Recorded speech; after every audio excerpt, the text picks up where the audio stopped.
चलो good evening, कशा आहात सगळे. आजच्या विकली टॉक मध्ये आपण काय काय बघणार आहे सगळ्यात पहिले चेक करून घेऊ, त्यानंतर डिटेलमध्ये हळूहळू बघू. सो अजेंडा आहे आजचा बघा, एसबीआय पीओचा रिव्ह्यू आणि इम्पॉर्टंट पॉईंट्स जे की कामात येतील आयबीपीएस पीओ साठी. ऍक्च्युली एसबीआय पीओचा रिव्ह्यू कालच आपण युट्यूबवर घेतलाय, बट स्टील मुलांचं असं म्हणणं होतं की आयबीपीएस पीओ साठी आम्हाला त्यातनं काय तुम्ही सांगू शकतात, तर ते एकदा शॉर्टमध्ये बघून घेऊ. त्यानंतर आरआरबी पीओ आणि क्लर्कच्या वेटिंग लिस्टचे मुलांचे काही डाऊट्स होते जे की आता ग्रुपवरती होतीलच डिस्कस, बट एक शॉर्टमध्ये इथेही सांगून देऊ म्हणजे बऱ्याच जणांचा पिक्चर क्लिअर होईल. त्यानंतर एसबीआय ज्युनियर असोसिएट आणि आरआरबी पीओ मध्ये खूप जण कन्फ्युज झालेत की नेमकं कुठलं जॉईन करायचं, त्याच्याबद्दलही ग्रुपवरती डिस्कशन होईल, बट शॉर्टमध्ये एकदा इथे बघून घेऊ. त्यानंतर प्री एक्झामचा जो स्टडी प्लॅन होता जो मागच्या वेळी दिलेला होता, त्याच्यामध्ये काही अपडेट मुलांनी सांगितले का, मुलांची काय रिॲक्शन आहे, काही स्क्रीनशॉट्स पण मुलांनी सेंड केले होते ते पण आपण बघू. आणि सिमिलरली मेनसाठीचा जो काय स्टडी प्लॅन होता आयबीपीएस पीओचा आणि आयबीपीएस क्लर्कचा, त्याच्यामध्ये काही अपडेट आहे का. स्टडी प्लॅन तोच असणार आहे तुमचा, फक्त मुलांची आता काय रिॲक्शन आहे आठवड्याभरानंतर, त्यांना काय वेगळं त्यात वाटलंय, काय बऱ्याच मुलांना असं वाटतं की आपल्यासोबतच असं होतंय का, तर ते सगळं तिथे डिस्कस होईल. त्यानंतर मेन्सची मॉक टेस्ट नेमकी द्यायची कशी, त्याची काय स्ट्रॅटर्जी ठेवायची हे बऱ्याच जणांना माहित नव्हतं. आता ऍक्च्युली जे मुलं लास्ट मिनिट स्ट्रॅटर्जी सेशन करता मेन्सच्या अगोदर, तर त्यांना माहिती असेल, बट काही जणांना नसेल माहिती, तिथे एकदा शॉर्टमध्ये आपण रिपीट करू, ठीक आहे. सो ईएसआयसी रिक्रुटमेंट आणि सारस्वत बँकची रिक्रुटमेंट, याच्याबद्दल काही जणांचं म्हणणं होतं की नेमकं व्हिडिओ येणार कधी, त्याबद्दल एक शॉर्टमध्ये बोलू. नवीन ऑनलाईन बॅचच्या व्हिडिओची अपडेट जी तुम्हाला ऑलरेडी फोनवरती देऊन देऊन कंटाळलोय आम्ही, इतके कॉल्स येत आहेत, त्यामुळे इथे एकदा सांगून दिलं की मेसेज स्प्रेड होऊन जाईल. त्यानंतर स्क्रीनशॉट्स आणि फीडबॅक, याच्यामध्ये काही इम्पॉर्टंट स्क्रीनशॉट आहेत, ते जरा तुम्ही बघा, हा एक सेक्शन जरा कामाचा असेल. आणि मोटिवेशनल व्हिडिओज पिक्स जे आपल्या ॲज युजल मुलांनी सेंड केलेले आहेत, ते मी सगळे परत तुमच्यासोबत ग्रुपवरती शेअर करेन, ठीक आहे. तर आजचे जर सगळे पॉईंट्स बघितले तर सगळ्या ठिकाणी मी शॉर्टमध्ये बोललेलो आहे, कारण की आज तसं खूप इलॅबरेट करणारं सेशन नव्हतं. आयडियली तसं आपण लाईव्ह पण घ्यायला पाहिजे होतं, बट प्रॉब्लेम असा होता की हे सगळे पॉईंट जमा करायलाच वेळ लागून गेला, त्यामुळे लाईव्ह जर टायमिंग टाकला असता आणि त्या टाइमला नसतं आलं तर गडबड झाली असती. त्यामुळे आजचं सेशन ऍक्च्युली लाईव्ह पण होऊ शकत होतं, खूप काही जास्त नाहीये, पण एक टचअप म्हणून आपण बघून घेऊ, ठीक आहे. चला लगेच स्टार्ट करून देऊ पहिला पॉईंट. तर अजेंडा नंतरचा पहिला पॉईंट आहे एसबीआय पीओचा रिव्ह्यू आणि त्यातनं काही इम्पॉर्टंट पॉईंट्स जे आयबीपीएस पीओला काम येतील. तर सगळ्यात महत्त्वाचं, एसबीआय पीओचा जो पेपर झालाय कालच संडेला, बरोबर 2 जानेवारीला, तर त्याचा कंप्लीट रिव्ह्यू मॅडमनी इंग्लिशचा तुम्हाला काल युट्यूबवरती दिला. यस सरांनी पूर्ण लॉजिकचा दिला, सरांनी स्वतःचा पेपर दिला होता, त्यामुळे सरांचा रिव्ह्यू पण खूप इम्पॉर्टंट राहील तुमच्यासाठी, कारण मॅडमनी नव्हता दिला पण मॅडमनी रिव्ह्यू घेतला मुलांकडनं तो दिला होता, त्यामुळे तो एक डिफरन्स राहील सरांच्या आणि मॅमच्या रिव्ह्यूमध्ये. आणि सरांच्या ज्यात सगळ्यात मोठी गोष्ट, सरांनी स्वतः सगळे टेलिग्राम सेशन्स तुमचे घेतलेले आहेत, आणि जे पण मुलं मेन्सला होते त्यांचं टेलिग्राम सेशन्स रिलेटेड बरंच काही डिस्कशन चाललं होतं, त्यामुळे तुम्ही ते थोडंसं कनेक्ट करू शकता, म्हणजे खूप बेटर कनेक्ट करू शकता, कारण मॅक्झिमम मुलं टेलिग्राम सेशन करतातच, मग ते एसएसएचे असो किंवा नॉन एसएसएचे, तर त्यामुळे तुम्ही तो एक पॉईंट व्यवस्थित बघा. मेन्स मॅथ्सचा रिव्ह्यू मी स्वतः पण दिला, मी स्वतः पेपर खूप जवळून बघितला, त्यामुळे तो एक रिव्ह्यू मॅटर करेल. पण मला असं वाटतंय की त्याच्यामध्ये आता नवीन काय वेगळे, तर मला सगळ्यात शॉकिंग जे वाटलं एसबीआय पीओ मध्ये यावर्षीच्या, ते म्हणजे की पेपरची लेवल मॅथची थोडीशी सोपी होती, जी की मागच्या 3 वर्षांमध्ये एवढी सोपी लेवल नाही बघितली, आणि कुठेतरी एक एक्सपेक्टेड होतं की पेपर अशा लेवलचा सेट झालेला 3 वर्षापासून तर असंच येईल, पण थोडी लेवल कमी होती. त्यामुळे जो ॲव्हरेज अटेम्प्ट 7 ते 8 यायचा दरवर्षी कॉन्टचा, तो यावर्षी कुठेतरी 12-13 पर्यंत गेला. एक मिनिमम 10 तर झाला पाहिजे होता, बाकी 12-13 डिपेंड करल, म्हणजे ॲव्हरेज अटेम्प्ट म्हटलं तर 12-13 आहे. आणि ज्यांचं मॅथ्सवर चांगली कमांड आहे किंवा दुसऱ्या भाषेत ज्यांचा आत्ता रिझल्ट आलेला आहे आरआरबीचा किंवा एसबीआय ज्युनियर असोसिएटचा, त्यांनी एकदम फ्री माइंडनी पेपर दिला, तर त्यांचा अटेम्प्ट कुठेतरी तो थोडासा एक्सीड झाला. इतक्या दिवस त्यांना मॅथ्समध्ये कॉन्फिडन्स होताच, बट तो जो एक कॉन्फिडन्स असतो ना की एक रिझल्ट आल्यानंतर तो फ्री माइंडनी देण्याचा, तो त्याच्यामुळे त्यांचा अटेम्प्ट बराच वाढलाय, पण एक ॲव्हरेज अटेम्प्ट जर बघितलं तर एक 12-13 पर्यंत आहे. त्याच्यामध्ये ॲक्युरसी जर इम्पॉर्टंट राहीलच समजा, पण मला वाटतं एक मिनिमम 10 तरी अटेम्प्ट तुमचा झालेला पाहिजे ज्यांनी ज्यांनी पेपर दिलेला आहे, ठीक आहे. त्यामध्ये एक केसलेट होती 6 क्वेश्चनची, ती खरंच खूप इझी होती. त्यानंतर 2 मार्कची नंबर सिरीज इझी होती. त्यानंतर एक 3 क्वेश्चनचा एक छोटासा डी होता प्रोडक्ट ए बी सीचा, तो पण खूपच इझी होता, म्हणजे वाटतच नव्हतं की एसबीआय पीओ इझी, म्हणजे मी एसबीआय पीओच्या लेवलला कम्पेअर करून सांगतो बरं का, अदरवाईज ती लेवल कुठेतरी आयबीपीएस क्लर्क सारखी किंवा एसबीआय ज्युनियर असोसिएटच्या मेन सारखी होती, पण पीओ सारखी वाटत नव्हती. त्यामुळे हे 11 क्वेश्चन्स तर होतेच, आणि सरप्राइझिंगली जो पॉईंट मी इथं आता ऍड करणार आहे आयबीपीएस पीओ साठी, की सरप्राइझिंगली असं झालं की डेटा सफिशियन्सी आणि क्वांटिटी ऑन क्वांटिटी टूचे questions, quantity on quantity two तर नाही म्हणा, पण डेटा सफिशियन्सीचे क्वेश्चन बऱ्यापैकी विचार करणारे खूप लेंदी असतात दरवेळेस, पण ते ह्यावेळेस नव्हते. खरंच खूप असे एकदम नॉर्मल, म्हणजे क्लरिकल लेवलचे मला वाटले होते थोडेसे, तर ते सगळे सगळे क्वेश्चन्स आम्ही प्रॉपर मुलांसोबत डिस्कस करून त्या व्हॅल्यूज पण लगेच नोट डाऊन केल्या होत्या, आणि ते क्वेश्चन्स आपण आता येत्या अपकमिंग आयबीपीएस पीओचं जे पण सेशन होईल त्यात नक्की कव्हर करू. त्यात आम्ही तसं मेन्शन पण करू की हे त्यावर्षी आलेले. तर तो एक मला सरप्राइझिंग एलिमेंट वाटला की कुठेतरी डेटा सफिशियन्सी, म्हणजे एक शुअर शॉट होतं ते. असं पण नाही की हा डेटा खूपच हिडन आहे किंवा खूपच असा विचार करण्यासारखा पण नव्हता. तर मला तो एक शॉक वाटला SBI साठी, की लेव्हल थोडी कमी केली होती. मग आता मुलांची याच्यावर रिएक्शन काय, की सर मग IBPS POला पण मॅथ्सची लेव्हल कमी होईल का? तर हे बघा नेसेसरी तर नाहीये. पण एक आहे, की जर असा पेपर आला तर तसा तो आपण जे म्हणतो नेहमी मेरिटवरती खेळा. तर जर पेपर तसा ईझी येतोय तर तुमचा अटेम्प्ट पण तसा वाढला पाहिजे. आता आधीपासून जे मुलं कंप्लीट माइंडसेटने होते, की सरांनी सांगितलंय 7 ते 8 जरी असेल तर इट्स अ गुड अटेम्प्ट आणि खरंच तुम्ही 7 ते 8 करून आले असाल, तर मग तुम्ही कुठेतरी थोडेसे कमी पडले. कारण की हा पेपर म्हणजे असं झालं, की तुम्ही ऑलरेडी तुम्हाला माहिती होतं, की या विकेटवरती एव्हरेज स्कोर 200 रन आहे. पण आता विकेट चेंज झाली. त्या दिवशी जर चांगली खेळत असेल, तुम्ही 250-300 मारायला काही हरकत नव्हती. तसं आता सध्या आफ्रिकेत मॅच चालू आहे. आता ज्या ग्राउंडवर मॅच चालू आहे, आजच दुपारी चालू झाली बघा 1:30 वाजता. त्या ग्राउंडवरला ICCने बॅन केलं होतं. 3 डिमेरिट पॉइंट त्यांचे कट केले होते बघा. ती विकेट इतकी खराब होती, की तुम्ही टेस्ट मॅचला विकेट खेळूच नाही शकत. बरोबर? पण आता ती विकेट थोडी तर सुधारली असेल त्यांनी. त्यामुळे तुम्ही मागच्या रेकॉर्डनुसार जर गेले तर गडबड होईल. तसं एसबीआय किंवा कुठल्याही एक्झामला आपलं नेहमी हेच म्हणणं असतं, की मेरिटवरती खेळा. तसं जर मेरिट्सवरती जर विचार केला तर हा पेपरचं थोडंसं ईझी होतं, थोडं करायला पाहिजे. तर IBPS POसाठी सगळ्यांनी लक्षात ठेवा, की जर IBPS POचा पेपर पण कदाचित असा आला, तर तुम्ही त्या मेरिटवरती खेळून थोडंसं त्याला वाढवू शकता. जर पेपर सोपा गेला तर आधीपासून प्री डिटरमाइंड नका राहू. आणि सगळ्यात महत्त्वाची गोष्ट, की जे सरप्राईज डेटा सफिशियन्सीने दिलं, ते जर सरप्राईज परत IBPSला पण भेटलं ना बॉस, तर मग लय जन्नत आहे आपली. तर मग ते थोडे अटेम्प्ट वाढू शकतात तुमचे. तर कधी आता मी आता असं नाही म्हणणार, की तुम्ही जी पण मॉक टेस्ट आहे त्याच्यामध्ये डेटा सफिशियन्सीला खूप ट्राय करा. नाही, आपली स्ट्रॅटेजी तीच राहील जी आपली आधी असते ती. पण एनालिसिसमध्ये म्हणा किंवा डेली बेसिसवर एक 5-5, 10-10 डेटा सफिशियन्सीचे क्वेश्चन डिस्कशनला तरी चालू करा. तो एक जर कॉन्फिडन्स भेटला ना प्रॉपर, तर कदाचित हे क्वेश्चन्स तुम्हाला पण सोपे वाटतील. आणि मी परत सांगतोय, की जे क्वेश्चन SBIला संडेला आले होते, ते ॲज इट इज क्वेश्चन्स आम्ही नंतर लिहून घेतलं त्याच्या व्हॅल्यूज बाहेर आल्यानंतर किंवा स्टुडिओमध्ये आल्यानंतर मुलांशी फोनवरती डिस्कस करून ज्याला ज्या व्हॅल्यू आठवत होत्या, तर त्या पूर्ण ॲज इट इज तसाच पॅटर्नचा क्वेश्चन आपण घेणार आहे. त्यामुळे तुम्ही बघून डिसाईड करा, की यार खरंच ही लेवल जर असेल तर आपल्याला ही जमू शकते का? ठीक आहे. सो मला मेन डिफरन्स हा दिसला मॅथ्समधला. त्याच्यानंतर जे आपलं दरवेळेसचं असतं, की खूपच अति लेंदी DI वगैरे तसे वाटले नाही. एक बऱ्यापैकी त्याला जर तुम्ही धरून ठेवलं तर जमण्यासारखे होते. आता इंग्लिशचा मॅडमनी खूप जबरदस्त रिव्ह्यू दिला, तुम्ही तो बघून घ्या. आणि लॉजिकचा सरांनी दिलेला आहे. तर मी जीके बद्दल थोडंसं सांगतो. जीके बद्दल काही मुलांशी डिस्कस केलं तर जीके त्यांच्यानुसार ओके होतं, म्हणजे असं असं नव्हतं की एकदम खूपच काहीच न येण्यासारखं असं नव्हतं. काही-काही त्यांनी दिले होते क्वेश्चन 7-8 तरी, की जे डायरेक्टच जमतील तुम्हाला. आणि काही असे होते ज्यांचे आहे थोडंफार रीडिंग, तर एक जवळपास 15 ते 20च्या दरम्यान जीकेचा अटेम्प्ट होत होता. बाकीचा तर मात्र मग होतेच काही-काही बेकार पण. तो एक तर आता आमच्यासारख्यांसाठी आहे तो. म्हणजे 30 सप्टेंबर 2021 पर्यंत SBIच्या किती ब्रांचेस आहेत टोटल? आणि बरं आहे तर अप्रॉक्सिमेट पण नाही ना. 75,192, 77,447 एक्झॅक्ट आकडा विचारला होता. तर ज्या मुलांची रीडिंग आहे, जे इकॉनॉमिक टाइम्स वाचतात किंवा थोडंफार त्यांनी बघितलं असेल SBIच्या याच्याबद्दल, त्यांना हे आकडा माहिती होता एक्झॅक्ट. आणि त्यात 5वं ऑप्शन नन ऑफ दिस पण होतं. सगळ्यात हाईट. तर मग ठीक आहे असे क्वेश्चन्स आता पण ते पण डिपेंड करतं, की तुम्ही SBIचा पेपर देताय तर तुम्हाला थोडंफार तुम्ही त्याच्याबद्दल हे जर वाचलं असेल तर कदाचित कामात येईल. पण पॉइंट असा आहे, की GAचा पेपर म्हणजे खूप असा बेकार पण नव्हता आणि खूप असा सोपा पण नव्हता. मॉडरेटच होता तो. पण मग मुलांची रिव्ह्यू ऐकलं तर ते म्हणतात, की "सर अफेअर्स क्लाउडचा खरंच फायदा झाला" म्हणे. "अफेअर्स क्लाउडचं जे मुलं करतात म्हणे त्यांचा जेन्युइनली तेवढा प्रॉफिट वाटला म्हणे आम्हाला. पण डेली बेसिसचं पाहिजे म्हणे ते." तर या गोष्टी सगळ्याच कव्हर झालेल्या होत्या. अशा नाही की कुठे नाही. आणि एक क्वेश्चन जो आहे, तो तर रिपीटच येऊन गेला, की जिओचं जे पेमेंट बँक्स आहे त्याच्यामध्ये SBIचा शेअर किती पर्सेंट आहे? तर कृष्ण सुस्तेसोबत माझं बोलणं झालं होतं काल. थोडा उशिरा झाला 10:30ला वगैरे. पण त्याचं म्हणणं होतं, की "सर हाच क्वेश्चन मागच्या वेळेस SBI ज्युनियर असोसिएटला विचारला होता म्हणे." सेम क्वेश्चन आणि त्याचा त्यावेळेस चुकला होता. त्याचा काहीतरी 30% शेअर आहे SBIचा. तर तो यावर्षी बरोबर आला म्हणे. सेम क्वेश्चन जो ज्युनियर असोसिएटला विचारला होता, तो SBI POमध्ये पण विचारला होता. तर आपण लास्ट मिनिट स्ट्रॅटेजीमध्ये एक गोष्ट डिस्कस केली होती, की मागच्या प्रिव्हियस एक्झामला जे पण GAचे क्वेश्चन्स विचारले ते बघून जा. कधी-कधी असे काही क्वेश्चन्स रिपीट होतात. तर ते झाले. बाकी प्रॅक्टिस मॉकचं बरेच जण म्हटले, "ते 500 क्वेश्चन्स करून जा." त्याचा आम्ही रिव्ह्यू घेतला. तर मुलं म्हणे, "सर प्रॅक्टिस मॉकचे जे 500 क्वेश्चन्स होते, ते आमचे ऑलरेडी कव्हर्ड होते, कारण की ते सगळे अफेअर्स क्लाउडमध्ये होतेच म्हणे. त्यामुळे आम्हाला असं काही वेगळं नाही वाटलं म्हणे त्याच्यामध्ये." तर ठीक आहे, जे मुलं लास्ट मिनिटला करतात त्यांनी करायला पाहिजे. सो GAचा पेपर जो होता तो म्हणजे ओकेच होता, असा काही वेगळा नाही. पण ज्यांनी GAचा पेपर देऊन थोडंसं चांगली रिएक्शन दिली, त्यांचं असं म्हणणं होतं, की सर मुलांना डेली बेसिसवरती आपण जे सांगतोय, ॲटलीस्ट बँकर्स अड्डाचा व्हिडिओ आणि अफेअर्स क्लाउडची जी लिंक येते, तेवढं जरी केलं म्हणे डेली बेसिसवर, तर मग ह्याचं पुढे जाऊन बर्डन नाही वाटत म्हणे. नाहीतर बर्डन येतं. बाकी तुम्ही दुसरेही सोर्सेस वापरू शकता तुमच्या इच्छा असेल तर. पण हे 2 सोर्सेस पण ते म्हणे ओके म्हणे, काही प्रॉब्लेम नाही याच्यामध्ये. ठीक आहे, दोन्ही फ्री पण सोर्सेस आहेत, काही प्रॉब्लेम नसायला पाहिजे. सो हा एक रिव्ह्यू होता SBI POचा जो IBPSला कामात येईल.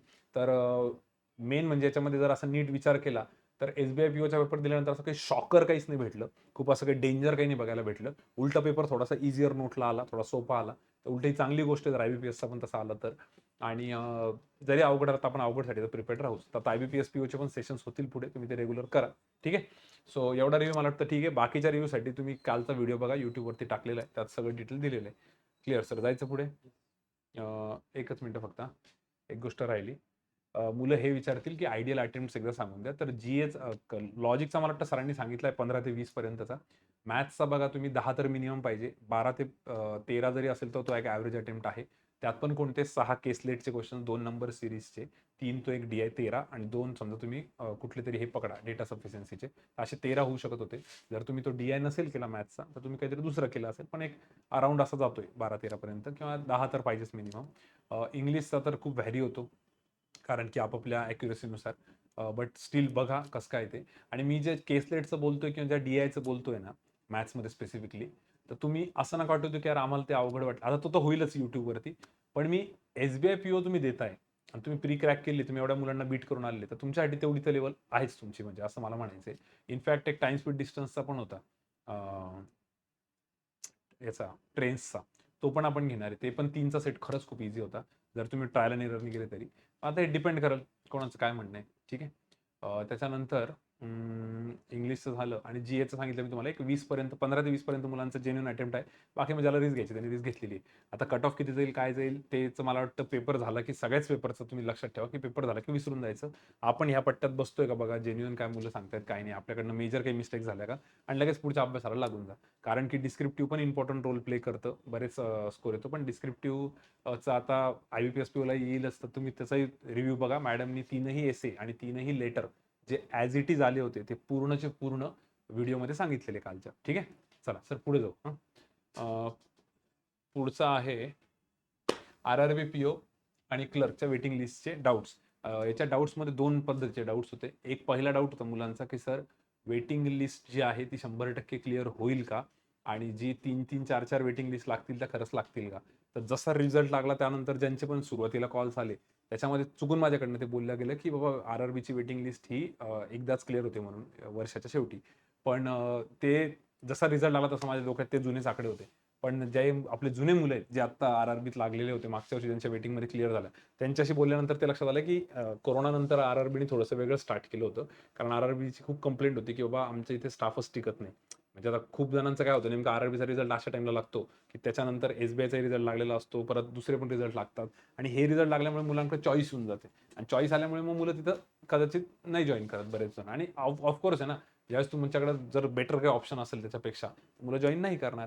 तर त्याच्यामुळे काय होतं, दरवर्षी RRBमध्ये खूपच जागा वॅकंट राहतात, आणि त्यांचं आधी पॉलिसी अशी असायची की ते 31 डिसेंबरलाच फील करा, म्हणजे रिझल्ट लावायचे पुढचा 1 वर्षानंतर. पण तोपर्यंत मग त्यांचं खूपच गडबड होऊन जायची. तर आता मात्र त्यांनी चेंज केलेलं आहे. त्यांनी, मी आता राधा जी होते आपली स्टुडंट, किंवा गंगाराम जो होता, ह्या सगळ्यांचं वेटिंगमध्येच क्लिअर झालेलं आहे. तर त्यांनी सांगितलं की जो पहिली वेटिंग लिस्ट होती सर, ती पहिली वेटिंग लिस्ट जी आहे त्याच्यामध्ये महाराष्ट्रातले एकही स्टुडंट नव्हता. म्हणजे महाराष्ट्रातला नव्हता, म्हणजे MGB आणि VKGBच्या वॅकन्सीज त्यांनी ॲड नव्हत्या केलेल्या पहिल्या वेटिंगमध्ये. पहिल्या वेटिंगमध्ये दुसऱ्याच ज्या ग्रामीण बँक आहे त्यांच्या वेटिंग्स क्लिअर झाल्या होत्या ऑल ओव्हर इंडियातनं. ठीक आहे. सेकंड वेटिंगमध्ये मात्र MGB VKGB मधले बरेचसे स्टुडंट जॉईन झाले होते, आणि तिसऱ्या वेटिंग लिस्टमध्ये पण जिच्यासोबत मी बोललो ती स्वतःच क्लिअर झाली होती. आणि फोर्थमध्ये मग कुठेतरी EWS का थर्डमध्ये EWSचे कॅन्डिडेट्स पण क्लिअर केले होते. तर कदाचित पहिले EWSचे क्लिअरच नव्हते केले. सो बेसिकली त्यांचं असं म्हणणं आहे की ज्यांच्याशी मी बोललो, आपल्या क्लासचे जे लास्ट इयरचे मुलं वेटिंगमध्ये होते, त्यांचं म्हणणं आहे की त्यांच्या कॉन्टॅक्टमध्ये जेवढे पण मुलं वेटिंगमध्ये होते, काहींचा डिफरन्स 0.16 होता, काही 0.48 होता, काही 0.76 होता, 0.84 होता, जवळपास 1 पर्यंत समजा त्यांचा डिफरन्स होता. तर ते, आणि हा जो डिफरन्स आहे त्याला तुम्ही डबल करा बरं का टोटल मार्क्ससाठी, कारण मी हे 100 पैकी बोलतोय. तर त्यांचं म्हणणं होतं की हे जेवढे पण स्टुडंट्स आमच्या कॉन्टॅक्टमध्ये होते, त्या सगळ्या स्टुडंट्सपैकी असं एकही नाही भेटलं की जो म्हटलं की यार माझं लास्ट इयर वेटिंगमध्ये नाव होतं, पण माझी यावर्षी वेटिंग क्लिअरच नाही झाली. तर पहिल्या, दुसऱ्या, तिसऱ्या, चौथ्या लिस्टमध्ये सगळ्यांचं क्लिअर झालेलं आहे. तर ही खूप चांगली गोष्ट आहे की ज्यांचं ज्यांचं नाव वेटिंगमध्ये आलेलं आहे RRBच्या, त्यांचं मागच्या वर्षी तर क्लिअर झालेलं आहे, जेवढ्यांशी त्यांचा कॉन्टॅक्ट झाला त्यांच्याशी. आणि मला पण असा कोणता कॉल नाही आला 31 डिसेंबरच्या नंतर की सर वेटिंग लिस्ट क्लिअर झाली आहे पण त्यात माझं नावच नाही म्हणून, असं कोणाचा मला कॉल नाही आला. ठीक आहे. तर याच्यावरनं पण एक अंदाज लागतोय की बाबा ज्यांचं ज्यांचं वेटिंगला नाव होतं, कारण याच्या आधी कसं झालेलं आहे, कधी कधी वेटिंग लिस्टमध्ये नाव असायचं पण ते वेटिंग क्लिअरच नव्हते करत. इनफॅक्ट जेव्हा कोरोनाचं हे झालं, लॉकडाऊन कधी झालं, 2020ला झालं ना, तर 2019च्या 31 डिसेंबरला जी लिस्ट लागली होती त्यामध्ये आपलीच एक स्टुडंट होती, सुचिता म्हणून, सुचिता घुले, तिचंच नव्हतं क्लिअर झालं. आणि त्यावेळी असं झालं होतं की लोकांचं असं पण म्हणणं होतं की तुम्ही 31 डिसेंबरला वेटिंगवाल्यांचं क्लिअर करताय आणि 1 जानेवारीला नवीन रिझल्ट लावताय. तर मग असं पण होतं की ते वेटिंगचं क्लिअर करण्याऐवजी नवीन मुलांना जास्त ॲड करून घेतात. असं कधी-कधी होतं. सो ते पण म्हटलं जायचं. पण ते आता नाहीये. मागच्या 2 वर्षामध्ये तरी हे ऐकायला भेटले की वेटिंग सगळ्यांची क्लिअर केली. ते खूप चांगली गोष्ट आहे. दुसरा जो डाऊट होता मुलांचा. बरं याच्याबद्दल आता अजून काही असेल तर आपण त्या ग्रुप जो बनवलेला आहे, त्या ग्रुपवरती तुमचं डिस्कशन होईल. फक्त त्या ग्रुपमध्ये आता ज्यांचे बऱ्याच जणांचे मेसेज आलेले, कालचा पेपरमुळे तर आमचा खूप वेळ गेला. पण बऱ्याच जणांना मला ॲड करायचं बाकी आहे. तर आजचा वीकली टॉक झाला की मी आज रात्री झोपण्याच्या अगोदर सगळ्यांना ॲड करतो, ज्यांचे मला कॉल मेसेजेस येऊन पडलेले आहेत त्यांचे. ठीक आहे. त्यात दुसरा डाऊट काय होता मुलांचा, की सर या वेटिंगमध्ये असं काही होऊ शकतं का, की सपोज माझं नाव वेटिंगमध्ये नाहीच आहे. पण मी वेटिंगच्या भरपूर जवळ आहे. लाइक सपोज 117चा कट ऑफ आहे. 116 पर्यंत वेटिंगला समजा त्यांनी बोलवलेलं आहे. मला 115.50 मार्क आहे. तर काही चान्स आहे का, की मला पण ते क्लिअर करतील? आता याच्याबद्दल काही जणांशी बोलणं आलं, त्यांचं असं म्हणणं आहे, की सर ग्रामीण बँकेला आता या गोष्टी हळू-हळू कळताय. तर ग्रामीण बँक ह्या गोष्टींसाठी बरंच ॲक्टिव्हली ॲक्शन घेते. जसं 3-3, 4-4 एस-बी-आय सारख्या वेटिंग लिस्ट लावणं हीच सगळ्यात मोठी त्यांची ॲक्शन झाली. जेणेकरून त्यांनाही फायदा झाला, कारण त्यांच्या जागा रिकाम्या नाही राहते आणि मुलांनाही फायदा होतो, की लवकर वेटिंग क्लिअर होते. तसं त्यांचं म्हणणं आहे, की आता जर समजा असं झालं, आता जसं मी एक्झाम्पल सांगतो तुम्हाला. एस-बी-आय ज्युनियर असोसिएटचा जो रिझल्ट लागला, त्याच्यात ले जवळपास 50% स्टुडंट असे आहेत, ज्यांचा आर-आर-बी पी-ओचा पण रिझल्ट आला. आर-आर-बी पी-ओचा ज्यांचा रिझल्ट आला त्यातले 50-60% नावं सेम नाव आहेत ज्यांचे आर-आर-बी असिस्टंट पण आले. कारण मुलांचे फोन आल्यानंतर ते डायरेक्ट असं म्हणायचे, की सर दोन्ही रिझल्ट आले. दोन्ही आणि दोघांना सेम बँक भेटले असं. कारण व्ही-के-जी-बीचे त्यांनी कमी जागा भरल्या वाटतं. व्ही-के-जी-बीचे पण आहेत सिलेक्शन, पण थोडे कमी आहेत आकडा. कारण की जागाच खूप कमी भरल्या वाटतं. बाकी सगळे एम-जी-बीच सांगत होते. सो बघा ना, तुम्ही काही स्टुडंट असे आहेत ज्यांचे तर ॲक्चुअली तिन्ही पण रिझल्ट आहे. काही असे ज्यांचे 2 रिझल्ट आहेत. काही असे ज्यांचे दोन्ही पण आर-आर-बीचेच आहे. काहींचा एक आर-आर-बी, एक एस-बी-आयचा आहे. काहींचा इकडे आर-आर-बी असिस्टंट, तिकडे एस-बी-आय असिस्टंट आहे. सो लेटेस्ट जे आता जे 3 रिझल्ट लागले आणि बरं हां, याच्या व्यतिरिक्त जर थोडे अजून पुढे रिझल्ट्स काढले आय-डी-बी-आय असिस्टंट मॅनेजर आणि आय-डी-बी-आय असिस्टंट मॅनेजर आणि क्लरिकलचा. तर त्याच्यात पण काही मुलांचं आहे. सो बेसिकली एक तर तिकडं आणि इकडे आहे किंवा इकडे आणि एस-बी-आय सोबत आहे किंवा मग तिकडचे 2 आहेत. तुम्हाला सांगायचं असं आहे, की लेटेस्टमध्ये खूप रिझल्ट लागले. जॉइनिंग अजून एकाची पण नाही आली आणि आता ह्या 4-5 जणांची जॉइनिंग आता पुढच्या एक 2-3 महिन्यामध्ये समजा तुम्हाला पिक्चर क्लिअर होईल. सो एवढे मल्टिपल रिझल्ट्स आहेत. ते मुलं काय 5-5 ठिकाणच्या जागा तर खाणार नाही. ऑब्व्हियसली कुठेतरी एका ठिकाणी जॉइन करतील. ठीक आहे. सो आजच्या केसमध्ये पण आहे असं वाटतंय, की इतके सगळे मुलं एंगेज होऊन बसलेले आहेत या म्हणजे असं दिसतंय, की रिझल्ट समजा 100 आहे. पण ते 100 रिझल्ट्स आणणारे कॅन्डिडेट्स समजा 40 असतील. तर 40 जण 40च जागांवरती जातील ना. 60 जागा तरी कमी राहतील. एक एक्झाम्पल म्हणून. एक्झाम्पल सांगतो फक्त मी तुम्हाला. तर अशा केसमध्ये काही मुलांचं असं म्हणणं पडलं आर-आर-बी मधल्यांचं, की सर जर खरंच असं झालं आणि मुलं खूपच असे पसरून गेले इकडे-तिकडे, तिकडे, तर मग कदाचित त्यांना वेटिंगमध्ये जेवढे स्टुडंट्स आहेत ते पण कमी पडतील आणि त्या केसमध्ये असं होऊ शकतं, की वेटिंग नंतरच्या मुलांना कदाचित कॉल येईल. पण हे जस्ट आमचं जे कन्व्हर्सेशन झालं ते मी तुमच्यासमोर मांडलं. जर तुम्ही म्हटले, की सर तुम्हाला काय वाटतं? तर माझं तर असं म्हणणं आहे, की ज्यांचं वेटिंगला आलेलं आहे, त्यांनी सध्याची सिच्युएशन बघता 2 वर्षाची जो काही ट्रेंड चाललेला आर-आर-बीचा, की ते क्लिअर करता. तो ट्रेंड बघून तुम्ही एकदम रिलॅक्स होऊन मस्तपैकी अभ्यास करत राहा. म्हणजे जे एक बर्डन असतं ना शोल्डरवरती, की माझा रिझल्ट नाहीये, रिझल्ट नाही. पण आता तुम्हाला काही बर्डन राहणार नाही कारण एक रिझल्ट आलेला आहे. तर उलटं तुम्ही त्याला पॉझिटिव्ह माइंडसेटने अभ्यास करा. जेणेकरून काय होऊन जाईल, पेपरला तुम्हाला असं एकदम रिलॅक्स वाटेल. आज एक स्क्रीनशॉटमध्ये मी तो पॉइंट मांडलेला आहे. ठीक आहे. आणि ज्यांचं वेटिंगमध्ये नावच नाहीये, त्याच्या खाली आहे. त्यांनी तर ते होप्स ठेवू नका शक्यतो. कारण त्या होप्स ठेवून परत तुम्हाला डिसअपॉइंटमेंट नको व्हायला. जसं की आता आर-आर-बीच्या 80चा कट ऑफ होता सपोज, तर काही मुलांचा 86-87 मार्क्स होते. आता काही जणांचे 86-87 वरती पण इंटरव्ह्यू क्लिअर झाला. आणि काहींचा नाही झाला. काहींचा तर 100 मार्कवरती पण नाही झाला. असं पण झालंय. खूपच म्हणजे आता वैभव देशमुखचं झालं. 101 मार्क होते बिचाऱ्याला. 80चाच कट ऑफ होता. 21ची लीड असून त्याचं नाही झालं. कारण त्याला इंटरव्ह्यूत 9च मार्क्स दिले आणि तो म्हणायला आर-आर-बी असिस्टंट आहे सध्या. मग तरी आर-आर-बी पी-ओसाठी त्याला तर उलटं जास्त मार्क द्यायला पाहिजे होते त्यांनी. पण थोडी गडबड केली त्याच्यामध्ये. तर आता होतं कधी-कधी नशीब थोडंसं म्हणावं लागेल कुठेतरी पॅनलनी काहीतरी हे झालं असेल किंवा याच्याकडनं गडबड झाली असेल. पण हा तर म्हटलं की माझा व्यवस्थित गेला होता इंटरव्ह्यू. हे खरं बॅड लकच म्हणेल मी. कारण असं एकदा प्रसादचं झालं होतं 97.5 होतं त्याला. 55चा कट ऑफ होता आणि त्याला स्कोर होता 97.5. सो बेसिकली मला सांगायचं हे की अशा केसमध्ये पण काही मुलं नंतर मग रिग्रेट करतो की यार मला अर्धा 1 मार्क जास्त असं झालं असतं. बघा ही गोष्ट तुमच्या हातातनं होऊन गेलेली आहे ऑलरेडी. आता तुमच्या हातात काय आहे, की तुम्ही यातनं होईल तेवढं पॉझिटिव्ह बघा, की तुम्ही इतक्या मुलांना बीट करून इथपर्यंत पोहोचले होते. त्यातनं काय चांगल्या-चांगल्या गोष्टी द्या बघा आणि मुकाट्याने अभ्यासाला लागून जा लगेच पुढे. ठीक आहे. त्यामुळे या गोष्टीमध्ये जास्त नका इन्व्हॉल्व होऊ. तर ज्यांचा वेटिंगला पण नाव नाहीये, त्यांनी तर असं होप्स ठेवा, की नाहीच होणार आहे. सरळ-सरळ अभ्यास करा. पण चान्सेस स्लिम चान्सेस का होईना, पण आहेत ते. ठीक आहे. सो आर-आर-बी पी-ओ आणि क्लर्कच्या वेटिंग लिस्टबद्दलचे हे डाउट्स होते. एक डाऊट असा पण होता मला विचारलेला एकाने, की माझा सेक्शनल स्कोर क्लिअर आहे. ओव्हरऑल माझा कट ऑफ खूप चांगला आहे. ओव्हरऑल कट ऑफ माझा निघालेला आहे. पण माझा सेक्शनल नाही निघालेला कट ऑफ. तर आता वेटिंग नंतर जर असं होऊ शकतं की सेक्शनल कट ऑफ कमी होईल, असं आजपर्यंत तरी आम्ही नाही बघितलं की सेक्शनल कट ऑफ त्यांनी कमी केलं बाकीच्यांना बोलवलं. असं होऊ शकतं की ज्यांचे सेक्शनल कट ऑफ निघालेले, ओव्हरऑल स्कोर नव्हता निघाला, पण वेटिंग वाले मुलं कमी पडले असतील, तर कदाचित एक म्हणजे चान्स म्हणतोय फक्त मी, तर यांना चान्स भेटू शकतो, पण तसं थोडंसं मुश्किल आहे. काल कोणतरी एकासोबत माझं बोलणं झालं आणि 2-3 जणांना माझ्याकडनं चुकीचं बोललं गेलं, जसा रिझल्ट आला तसा, की बाबा वेटिंग डायरेक्ट 31 डिसेंबरला क्लिअर होते. तर नाही, तसं नाही आहे. ती वेटिंग खरंच व्यवस्थित क्लिअर होते. हे नंतर हळू मुलांसोबत बोलल्यानंतर आलं. ते त्या मोमेंटला माझ्या लक्षात नव्हतं. ठीक आहे. त्याबद्दल एक्स्ट्रीमली सॉरी जर कोणी चुकीचं त्याचा मीनिंग घेतला असेल तर. ओके. सो याच्या वेटिंगबद्दल पण ग्रुप बनवलेले आहेत. त्या ग्रुपसाठी पण बऱ्याच जणांनी मेसेज केले, तर त्याच्याबद्दल हळू आम्ही ॲड करतो. ठीक आहे. आता जायचं पुढे. फक्त मला आजचा दिवस द्या. आज रात्रीपर्यंत का होईना आपण ॲड करून टाकू. सर पुढचा पॉईंट आहे बघा आता. SBI junior associate versus RRB PO versus IDBI assistant manager. आता ॲक्च्युली हे कंपॅरिझन खूप दिवस आधी पण इथं आपण केलेलं होतं. बट स्टील कसं आहे ना, ते आता परत तो पॉईंट असा आहे की आता तिन्ही रिझल्ट लागून गेलेले आहेत. त्याच्यामुळे हा पॉईंट आता थोडासा ओपनली डिस्कस करावा लागतोय आणि म्हणजे मुलं थोडंसं प्रत्येकच जण ॲक्च्युली फोन करतंय आणि असे खूप जणांचे कॉल्स होते, खूप जणांचे मेसेज होते की तुम्हाला कधी वेळ आम्हाला हे डिस्कस करायचं आहे. मी सगळ्यांना हेच रिप्लाय दिले होते आणि सगळ्यांना हेच सांगितलं होतं की ॲटलीस्ट हा वीकली टॉक बघा. त्या वीकली टॉकमध्ये तुम्हाला बऱ्यापैकी पिक्चर क्लिअर होईल. नाही झाला तर तुम्ही ग्रुपवरती ऑब्व्हियसली डिस्कस करू शकता, कारण ग्रुपवरती जुने स्टुडंट्स पण आहे. आणि याच्या अगोदर मागच्या 3 वर्षात जर का बघितलं, तर असे भरपूर स्टुडंट आहेत 3-4 वर्षात की ज्यांचे हे दोन्ही रिझल्ट्स होते, आरआरबी आणि SBI junior associate. Luckily RRB PO आणि ज्युनियर असोसिएट हे दोन्ही जानेवारीच्या आसपासच लागतात. त्याच्यामुळे नेहमी दरवर्षीचं कन्फ्युजन असतं की इकडे क्लेरिकल पोस्ट आहे, पण मग एसबीआय आहे आणि इकडे ऑफिसर पोस्ट आहे, आरआरबी आहे. कसं करायचं म्हणून. ठीक आहे. तर हा पॉईंट ऐकून घ्या. याच्यातनं तुम्हाला जेवढे पॉईंट्स मांडता येईल तेवढे ठीक आहे. लिहून ठेवा एका ठिकाणी तुमचे काय पॉईंट्स क्लिअर होत आहे. नाही झाले तर तुम्ही मग सिनियर्सला कॉन्टॅक्ट करून, मला कॉन्टॅक्ट करून किंवा अजून एखाद्या मेंटॉरला कॉन्टॅक्ट करून, ज्यांना थोडंसं माहिती देतात त्यांना कॉन्टॅक्ट करून विचारू शकता. डिसिजन तर शेवटी तुमचा राहील, पण काय पॉईंट्स बघतात मुलं जनरली किंवा काय पॉईंट डिस्कस होतात. एक 4-5 पॉईंट्स फक्त मी इथं सांगतोय. तुम्ही याच्यावरती विचार करा आणि मग ग्रुपवरती पण डिस्कस करू शकता. ठीक आहे. सगळ्यात पहिला तर ग्रोथचा. आता जर ग्रोथ वाईज बघितलं तुम्ही की एसबीआय बेटर आहे का आरआरबी बेटर आहे, तर 10 पैकी 9 जण तुम्हाला हेच सांगतील. नाही, इनफॅक्ट 10 पैकी 10 जण हेच सांगतील की एसबीआय बेटर आहे म्हणून. ग्रोथ पॉईंट ऑफ व्ह्यू जर बघितलं तर. ठीक आहे. प्रमोशन म्हणा, इंटरनल, सॅलरी हाईक, हे बाकी सगळ्या गोष्टी, तर ग्रोथ जास्त आहे तिकडे. बट मग ॲट द सेम टाइम बाकीच्या गोष्टी पण बघाव्या लागतात. ठीक आहे. पण जर ग्रोथ पॉईंट ऑफ व्ह्यू बघितलं तर एसबीआयचं हे राहील. एक एक्झाम्पल जर द्यायचं झालं, ग्रोथ सोबत मी सॅलरी पण ॲड करतो. थोडीशी सॅलरीनुसार पण त्यांना कळेल ना की काय म्हणून.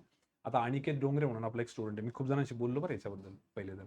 अनिकेत डोंगरे, ज्याला आता 3 वर्ष कंप्लीट झाले, एसबीआय ज्युनियर असोसिएट. त्यांनी जेव्हा जॉईन केलं होतं त्यावेळेस काहीतरी 27,000-28,000 पेमेंट होतं. आता त्याचा पेमेंट 49,000-50,000 आहे. सगळे अलाउन्सेस वगैरे सगळं पकडून. ठीक आहे. म्हणजे पेट्रोलचे ₹4,000 वगैरे सगळं पकडून. ठीक आहे. तर 50,000 पर्यंत जाते त्याची. आता त्याच्यासोबतचे काही त्यावेळेसचे आरआरबी पीओ होते. ठीक आहे. त्यांचं सॅलरी आता एक 60-61 पर्यंत जाते. 10,000चा डिफरन्स आहे म्हणे आमच्या ह्याच्यामध्ये. ठीक आहे. पण ज्यावेळेस त्यांनी जॉइन केलं होतं, त्यावेळेस त्यांची सॅलरी पण चांगली होती आरआरबी पीओवाल्यांची. पण मग त्यांची तेवढी ग्रोथ नाही झाली. जेवढी याची 28 पासून जर 50 पर्यंत बघतोय आपण, 22,000ची इन्क्रिमेंट, आणि पर्सेंटेजमध्ये तर अजून चांगलं येईल. तर त्याचं असं म्हणणं होतं की आणि हे तर सगळ्यांना माहितीच आहे, पण हे तर एक्झॅक्ट आकड्यानुसार सांगतोय मी तुम्हाला. आता याच्यामध्ये असं आहे की इकडे जो पेट्रोल अलाउन्स आहे एसबीआयसाठीचा, तो तेवढा तिकडे पण नाहीये. ठीक आहे. आरआरबीवर तेवढा नाहीये. तर हे अशा बऱ्याच बारीक सारीक गोष्टी होतात. तर बेसिकली सॅलरी आणि ग्रोथच्या पॉईंट ऑफ व्ह्यूनी याची स्टार्टिंग कमी होऊन जाते एसबीआय ज्युनियर असोसिएटची. आरआरपीओची स्टार्टिंगला वरती राहते. पण जर तुम्ही डाऊन द लाईन 10-15 इयर्स बघितले तर कदाचित हे त्याला ओव्हरटेक पण करू शकतं. आणि कारण इंटरनल एक्झाम्स, प्रमोशन्स, बाकीच्या सगळ्या गोष्टी जर तुम्ही केल्या तर त्याच्यावरती आहे. पण शेवटी मग एक तो क्लेरिकलचा एक ठप्पा होता इकडे आणि तिकडे तो ऑफिसरचा होता. मग तिकडनं तिकडे स्केल 2 साठी तिकडे पण भरपूर आहेत, असं काही नाही.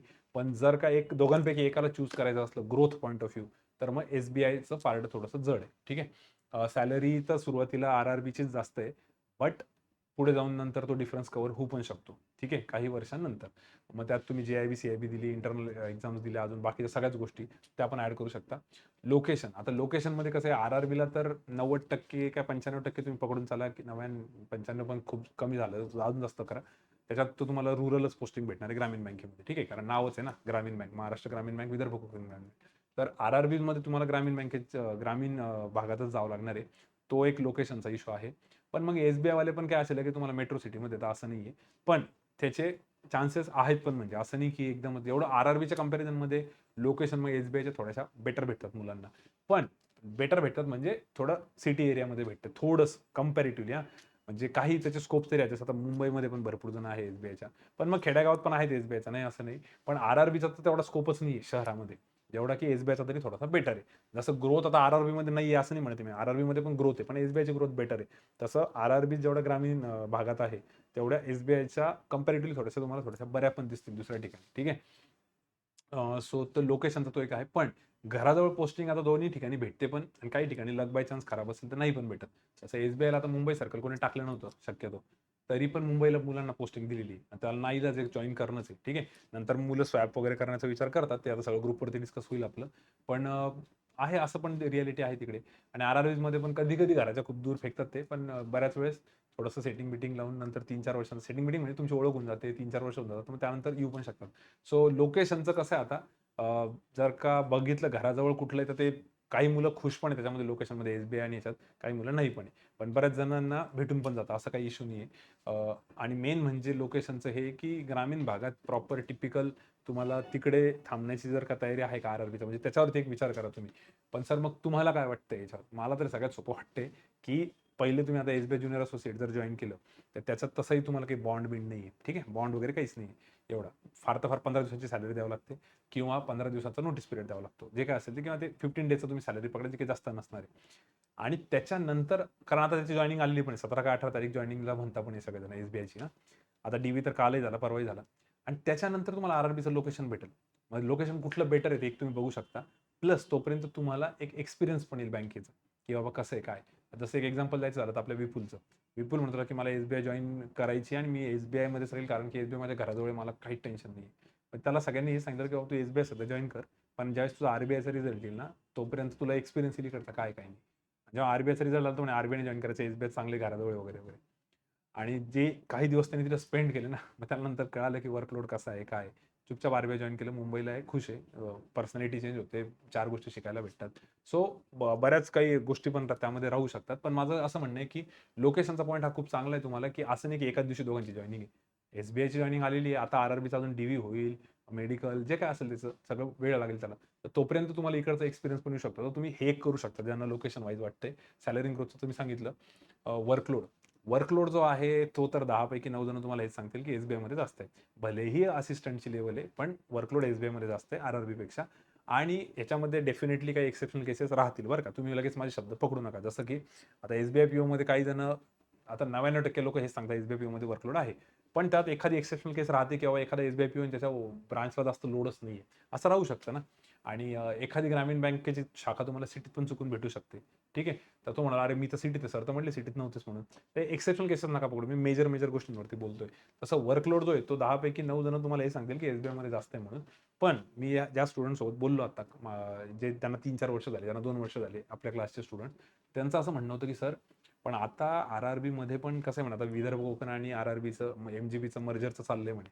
आणि मर्जर नंतर यांचा वर्कलोड तसा तर थोडासा वाढतोच आहे म्हणे. त्यांना पण थोडंसं सकाळी 8-8ला आता रिपोर्टिंग करायला लावताय म्हणे, थोडंसं रात्री पण उशिरापर्यंत सोडताय.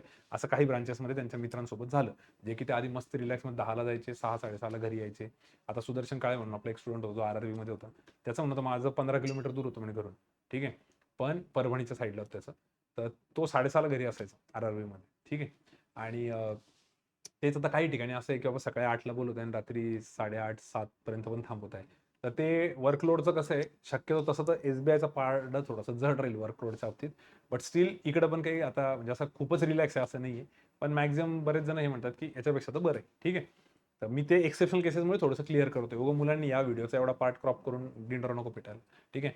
आणि पर्सनल रिझन, आता पर्सनल रिझनवरती पण बरंच काही डिपेंड राहू शकतं, की जसं की काही जणांचं खूपच घराजवळ पोस्टिंग भेटून गेली, तर मग ते म्हणतात की नाही आम्हाला सोडायचंच नाही, आता आम्ही इथंच थांबणार आहे. ठीक आहे.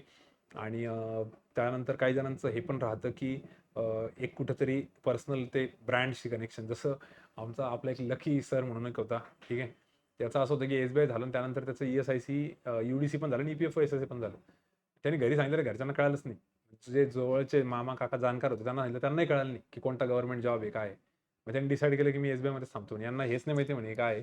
आणि यांनाच मला सांगायला इतका प्रॉब्लेम येतो म्हणे सर, तर मला उद्या जर मुलगी बघायची असली कसं प्रॉब्लेम येईल म्हणे. असं तो माझ्यामध्ये बोलला होता. पण त्याचं असं म्हणणं होतं की एसबीआय ब्रँड आहे, माझं एक असं अँबिशन आहे, मी इथं ग्रोथ करल पुढे, पण सध्या सॅलरी कमी आहे कंपॅरेटिव्हली आरआरबी पीओपेक्षा किंवा बाकीच्या पेक्षा, पण मी करून घेईल. तर असे जर काही पर्सनल कोणाचं असलं अजेंडा की नाही बाबा आता एका मुलाचं असं पण होतं की माझे वडील रोज त्या एसबीआयच्या ब्रांच समोरून येतात, त्यांचं स्वप्न होतं की मी एसबीआय मध्ये लागावं, भले याच ब्रांचला नाही पण कुठेतरी. तर असं जर कोणाचं असलं टिपिकल ठरलेलं, किंवा ग्रामीण बँकेतच लागावं, कोणीतरी रिलेटिव्ह होते किंवा माझी काहीतरी इच्छा, असं पर्सनल रिझन पण काही जणांचे असतात, तर तुम्ही त्याच्यानुसार पण डिसिजन घेऊ शकता. ठीक आहे.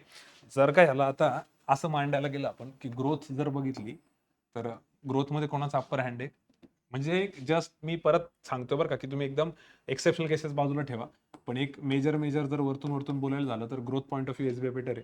सॅलरी पॉईंट ऑफ व्ह्यू सध्या आरआरबी बेटर आहे, पण डाऊन द लाईन 5 इयर्स ते कदाचित इक्वल होतील किंवा ओव्हरटेक पण करतील, सांगता येत नाही.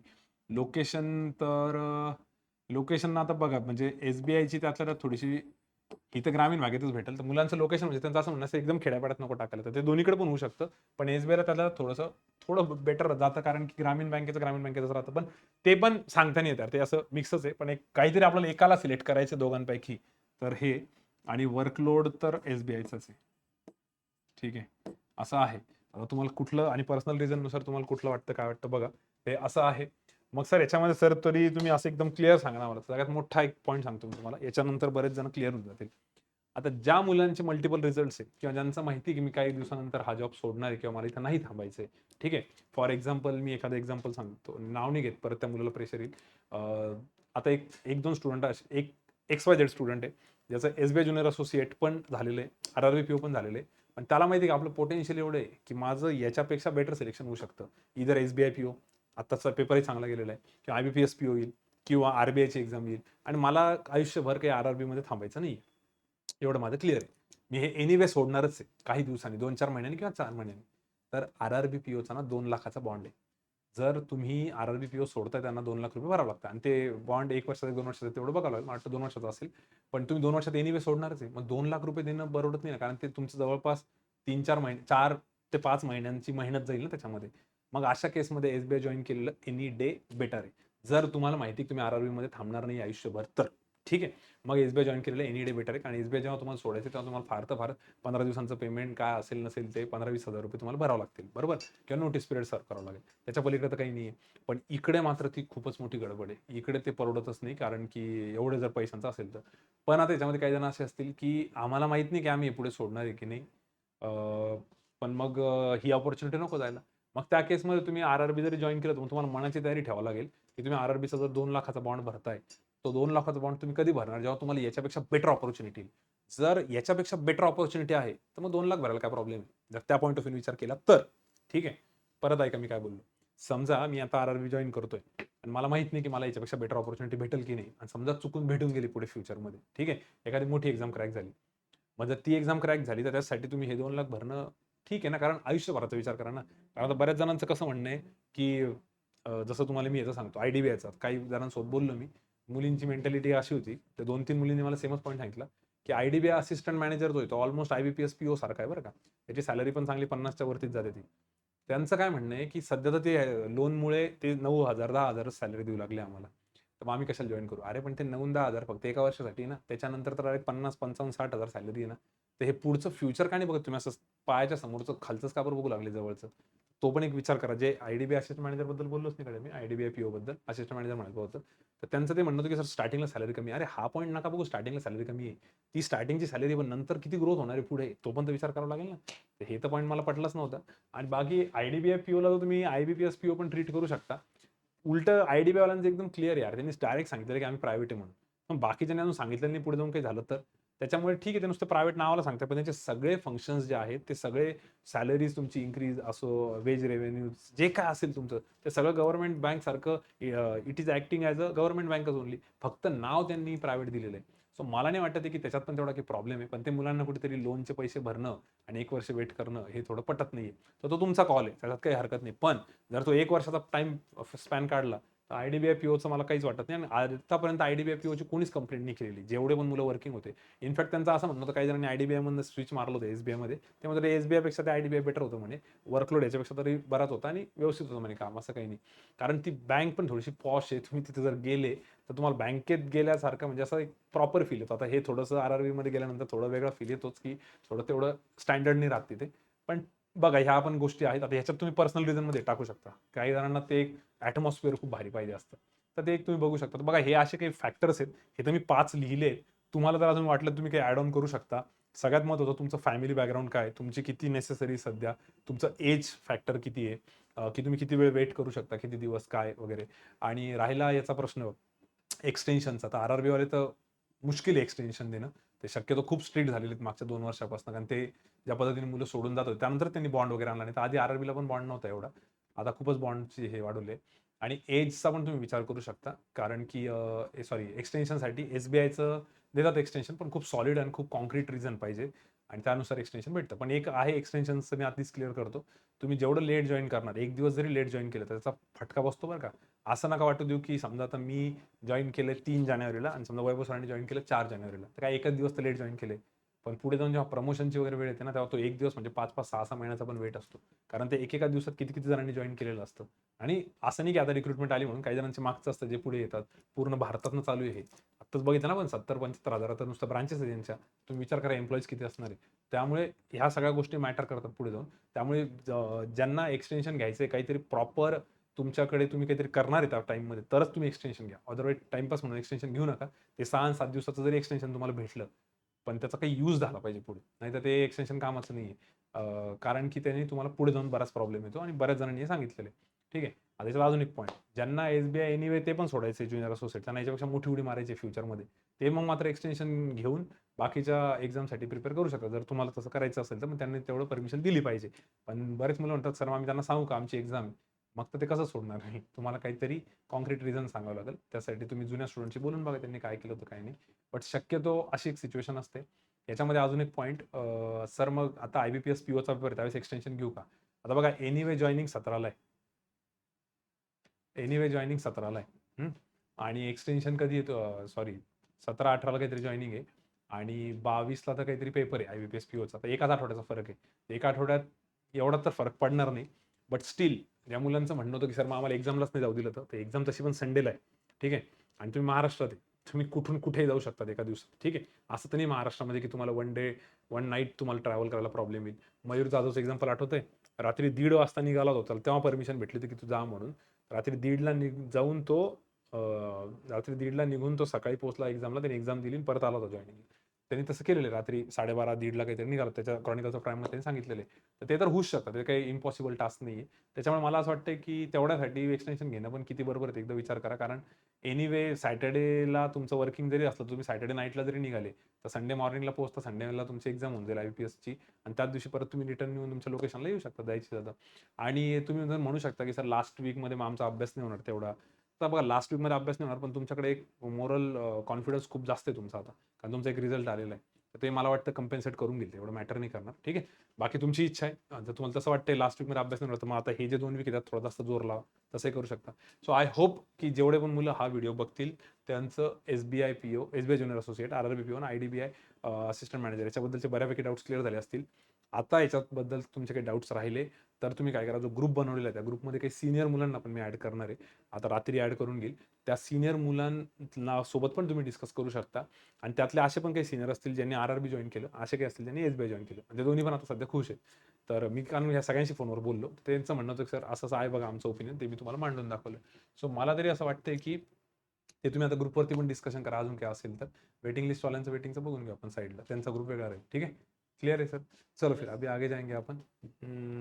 काही राहिलं असेल तर तसं मला तुम्ही फोनवर सांगा. पण मी आता काय करणार आहे, त्या ग्रुपमध्ये पण ही लिंक टाकणार आहे आणि त्यांना सांगणार आहे, पहिले व्हिडिओतला एवढा-एवढा पॅच बघून घ्या. किती मिनिटापासून किती मिनिटं आम्ही खाली मेन्शन करू. म्हणजे मग ते राहून कारण प्रत्येकाला फोनवर एवढं सांगणं थोडं मुश्किल होतं आणि याच्यानंतर तुमच्या काही पर्सनल अजून वेगळे काही पॉईंट्स राहिले असतील, तेवढे आपण फोनवर नक्की डिस्कस करू. त्यात काही इश्यू नाहीये. बट पहिले मेजर तुम्ही हे स्वतः विचार करा, घरच्यांसोबत डिस्कस करा. तुम्हाला काय वाटतंय? आणि सगळ्यात सेफ सांगतो मी एवढ्या सगळ्या डिस्कशनमध्ये सगळ्यात सेफ काय? SBIची जॉइनिंग आधी आहे, RRBची नंतर आहे. बॉन्डवाला पार्ट नंतर आहे, विदाऊट बॉन्डवाला आधी आहे. त्यामुळे तर SBI जॉइन करायलाच काही हरकत नाहीये. एक्सपिरियन्स घेऊन टाका. लाईट डोकं आउट झालं तर मग करता येईल ते. तर ही सगळ्यात चांगली गोष्ट आहे. असं नाही झालं की दोन्ही एकाच दिवशी म्हणून. तर हा सगळ्यात रिलीफचा पॉईंट आहे तुमच्यासाठी. ठीक आहे. आणि अजून एक पॉईंट, बऱ्याच वेळेस ना एखाद्या बँकेत आपण जेव्हा 15-20 दिवस काम करतो, काही-काही तर एकदम महाभाग असतात. एका दिवसात डिसिजन घेतात, की नाही, नाही, नाही मला नाही पटलं. अरे एका दिवसात नाही म्हणते मी. थोडे दिवसात जॉइन केल्यानंतर, काही दिवस एक्सपिरियन्स घेतल्यानंतर तुम्हाला बऱ्याच गोष्टी क्लिअर होतात आणि मग कदाचित गांभीर्य पण येतं, की आपलं पोटेन्शियल किती होतं. आपण अजून एक्झामची तयारी का नाही करत ते, का सोडून देतोय. मग त्यानंतर पण तुम्ही टर्निंग पॉईंट राहू शकतो तुमचा. आणि आता याच्यात अजून एक पॉईंट एक्झामचा विषय काढला तर काही मुलांचं असं म्हणणं असतं की एसबीआय ज्युनियर असोसिएटमध्ये अभ्यास होईल का आरआरबीमध्ये, असं वरतून बोलायला गेलं काही जण म्हणतात आरआरबीमध्ये होतो कारण आरआरबीमध्ये वेळ जास्त आहे एसबीआयपेक्षा. पण बाकी तर मग नशीब खराब असेल तर ब्रांच मॅनेजर कसं आणि ती ब्रांच किती हेवी त्यावर खूपच काही डिपेंड करेल. आता बरेच जण हे पण विचारत होते की सर्कल टाकताना तसं काही विचार करू का. कधी कधी नशीब खराब असेल, तुम्ही किती चांगला सर्कल टाकला तर तुम्हाला ब्रांचेस अशी खूप हेवी भेटून गेली तर काय करता, त्यामुळे सांगता नाही येत. सो त्या पॉईंटला तुम्ही सेकंडरीच ठेवा पण. आणि हां, लास्ट एक पॉईंट महत्त्वाचा माझ्या साईडने जो आहे तो, तुम्ही जे पण जॉईन करताय ना, ते जॉईन करताना एक गोष्ट लक्षात ठेवा. वर्स्ट टू वर्स्ट केस जर तुम्हाला तिथून जंप नाही मारता आली फॉर एनी रिझन, लाईक तुम्ही एखादी एक्झाम क्रॅक नाही करू शकले पुढे, ठीक आहे, किंवा काहीतरी गडबड झाली, तर तुम्ही जे पण जॉईन करताय ते आयुष्यभर तुम्ही तिथे थांबणार आहे का, किंवा थांबण्याची तुमची तयारी पाहिजे, या हिशोबाने पण जॉईन करा. म्हणजे उद्या असं नाही झालं पाहिजे की मी टाइमपास जॉईन केलं होतं पण माझी नंतर पुढची एक्झामच नाही निघाली. काही काही जण एकदम स्टंट देतात की मला तर हे जॉईन नव्हतं करायचं, मी जॉईन करून घेतलं आणि मला वाटलं तुम्ही एक्झाम क्रॅक कराल पण मी करूच नाही शकलो. ठीक आहे, तर असं काही नको व्हायला गडबड. त्याच्यामुळे नीट बघा की जॉईन करताना तुम्ही थोडेफार कन्व्हिन्स पण पाहिजे. म्हणजे वर्स्ट केस तुम्ही ना हा एक पॉईंट पण डोक्यात ठेवा की जर मला इथंच आयुष्यभर राहावं लागलं याच बँक ऑर्गनायझेशन सोबत तर मी रेडी आहे का. जसं मी हे एक्झाम्पल यांना इकडे दिलं होतं, जसं TJSB होतं. बरेच जण म्हणतात सुरुवातीला की मी जॉईन करून घेईल आणि मी लगेच सोडून देईल सर. पण कधी कधी काय होतं, जेव्हा किती पण वर्कलोड असो पण महिन्याच्या 30 तारखेला 31 तारखेला जेव्हा ती सॅलरी येते त्यावेळेस बऱ्याच जणांना वाटतं की त्याला जाऊ द्या, अरे ठीक आहे पण पैसे तर येत आहेत. आणि एकदा ते पैसे हाताला लागले की मग लोकांना ते लगेच सोडावंसं वाटत नाही. आणि कोणतं पण वर्क असो जगातलं, इंडस्ट्रीमधले समजा काही वर्कर्स आहे, त्यांना जर म्हटलं आपण की यार तुम्ही इथं जे काम करता ही मशीन आपल्याला इकडे शिफ्ट करायची आहे, थोडंसं लेआउट चेंज करायचं आहे. आमचा प्रोजेक्ट होता फायनल इयरचा लेआउटचा, तर म्हणजे आम्ही पूर्ण इंडस्ट्रीचं लेआउट बनवून दिलं त्यांना नवीन प्रॉपर, आणि त्यांना म्हटलं होतं चेंज करा तुम्हाला किती फायदा होईल. त्याच्या पूर्ण इंडस्ट्रीमध्ये 2 तर मोठे-मोठे आम्ही डायरेक्ट दरवाजेच पाडायला लावलेत त्यांना. त्यांचा इतका जास्त टाईम जातो त्याच्यामध्ये पूर्ण कॅल्क्युलेट करून. प्रोजेक्ट होता, आम्हाला एवढं टेन्शन नव्हतं तर बऱ्यापैकी रिलॅक्समध्ये केलं होतं आम्ही ते. तर ते याला बॉसला खूप पटलं होतं ते, की अरे खरंच आमचा किती टाईम सेव्ह होतोय, एनर्जी सेव्ह होते, परत किती प्रॉफिट होतोय आमचा, किती-किती फायदे आहेत आम्हाला. व्हेंटिलेशनचा विचार केला होता आम्ही, बरंच काही-काही टाकलं होतं. ती इंडस्ट्री जुनी होती, ते जसं चाललं तसंच चालू होतं. त्यांचा सेटअपच त्यांना चेंज नव्हता करायचा. आणि जेव्हा आम्ही वर्कर लोकांसोबत थोडं-थोडं बोलायला लागलो, कारण त्यांनी आम्हाला खूप मदत केली होती त्या प्रोजेक्टमध्ये. नंतर बोलायला लागलो आणि त्यांना कळालं की यांचा असा मोठा काहीतरी प्लॅन आहे.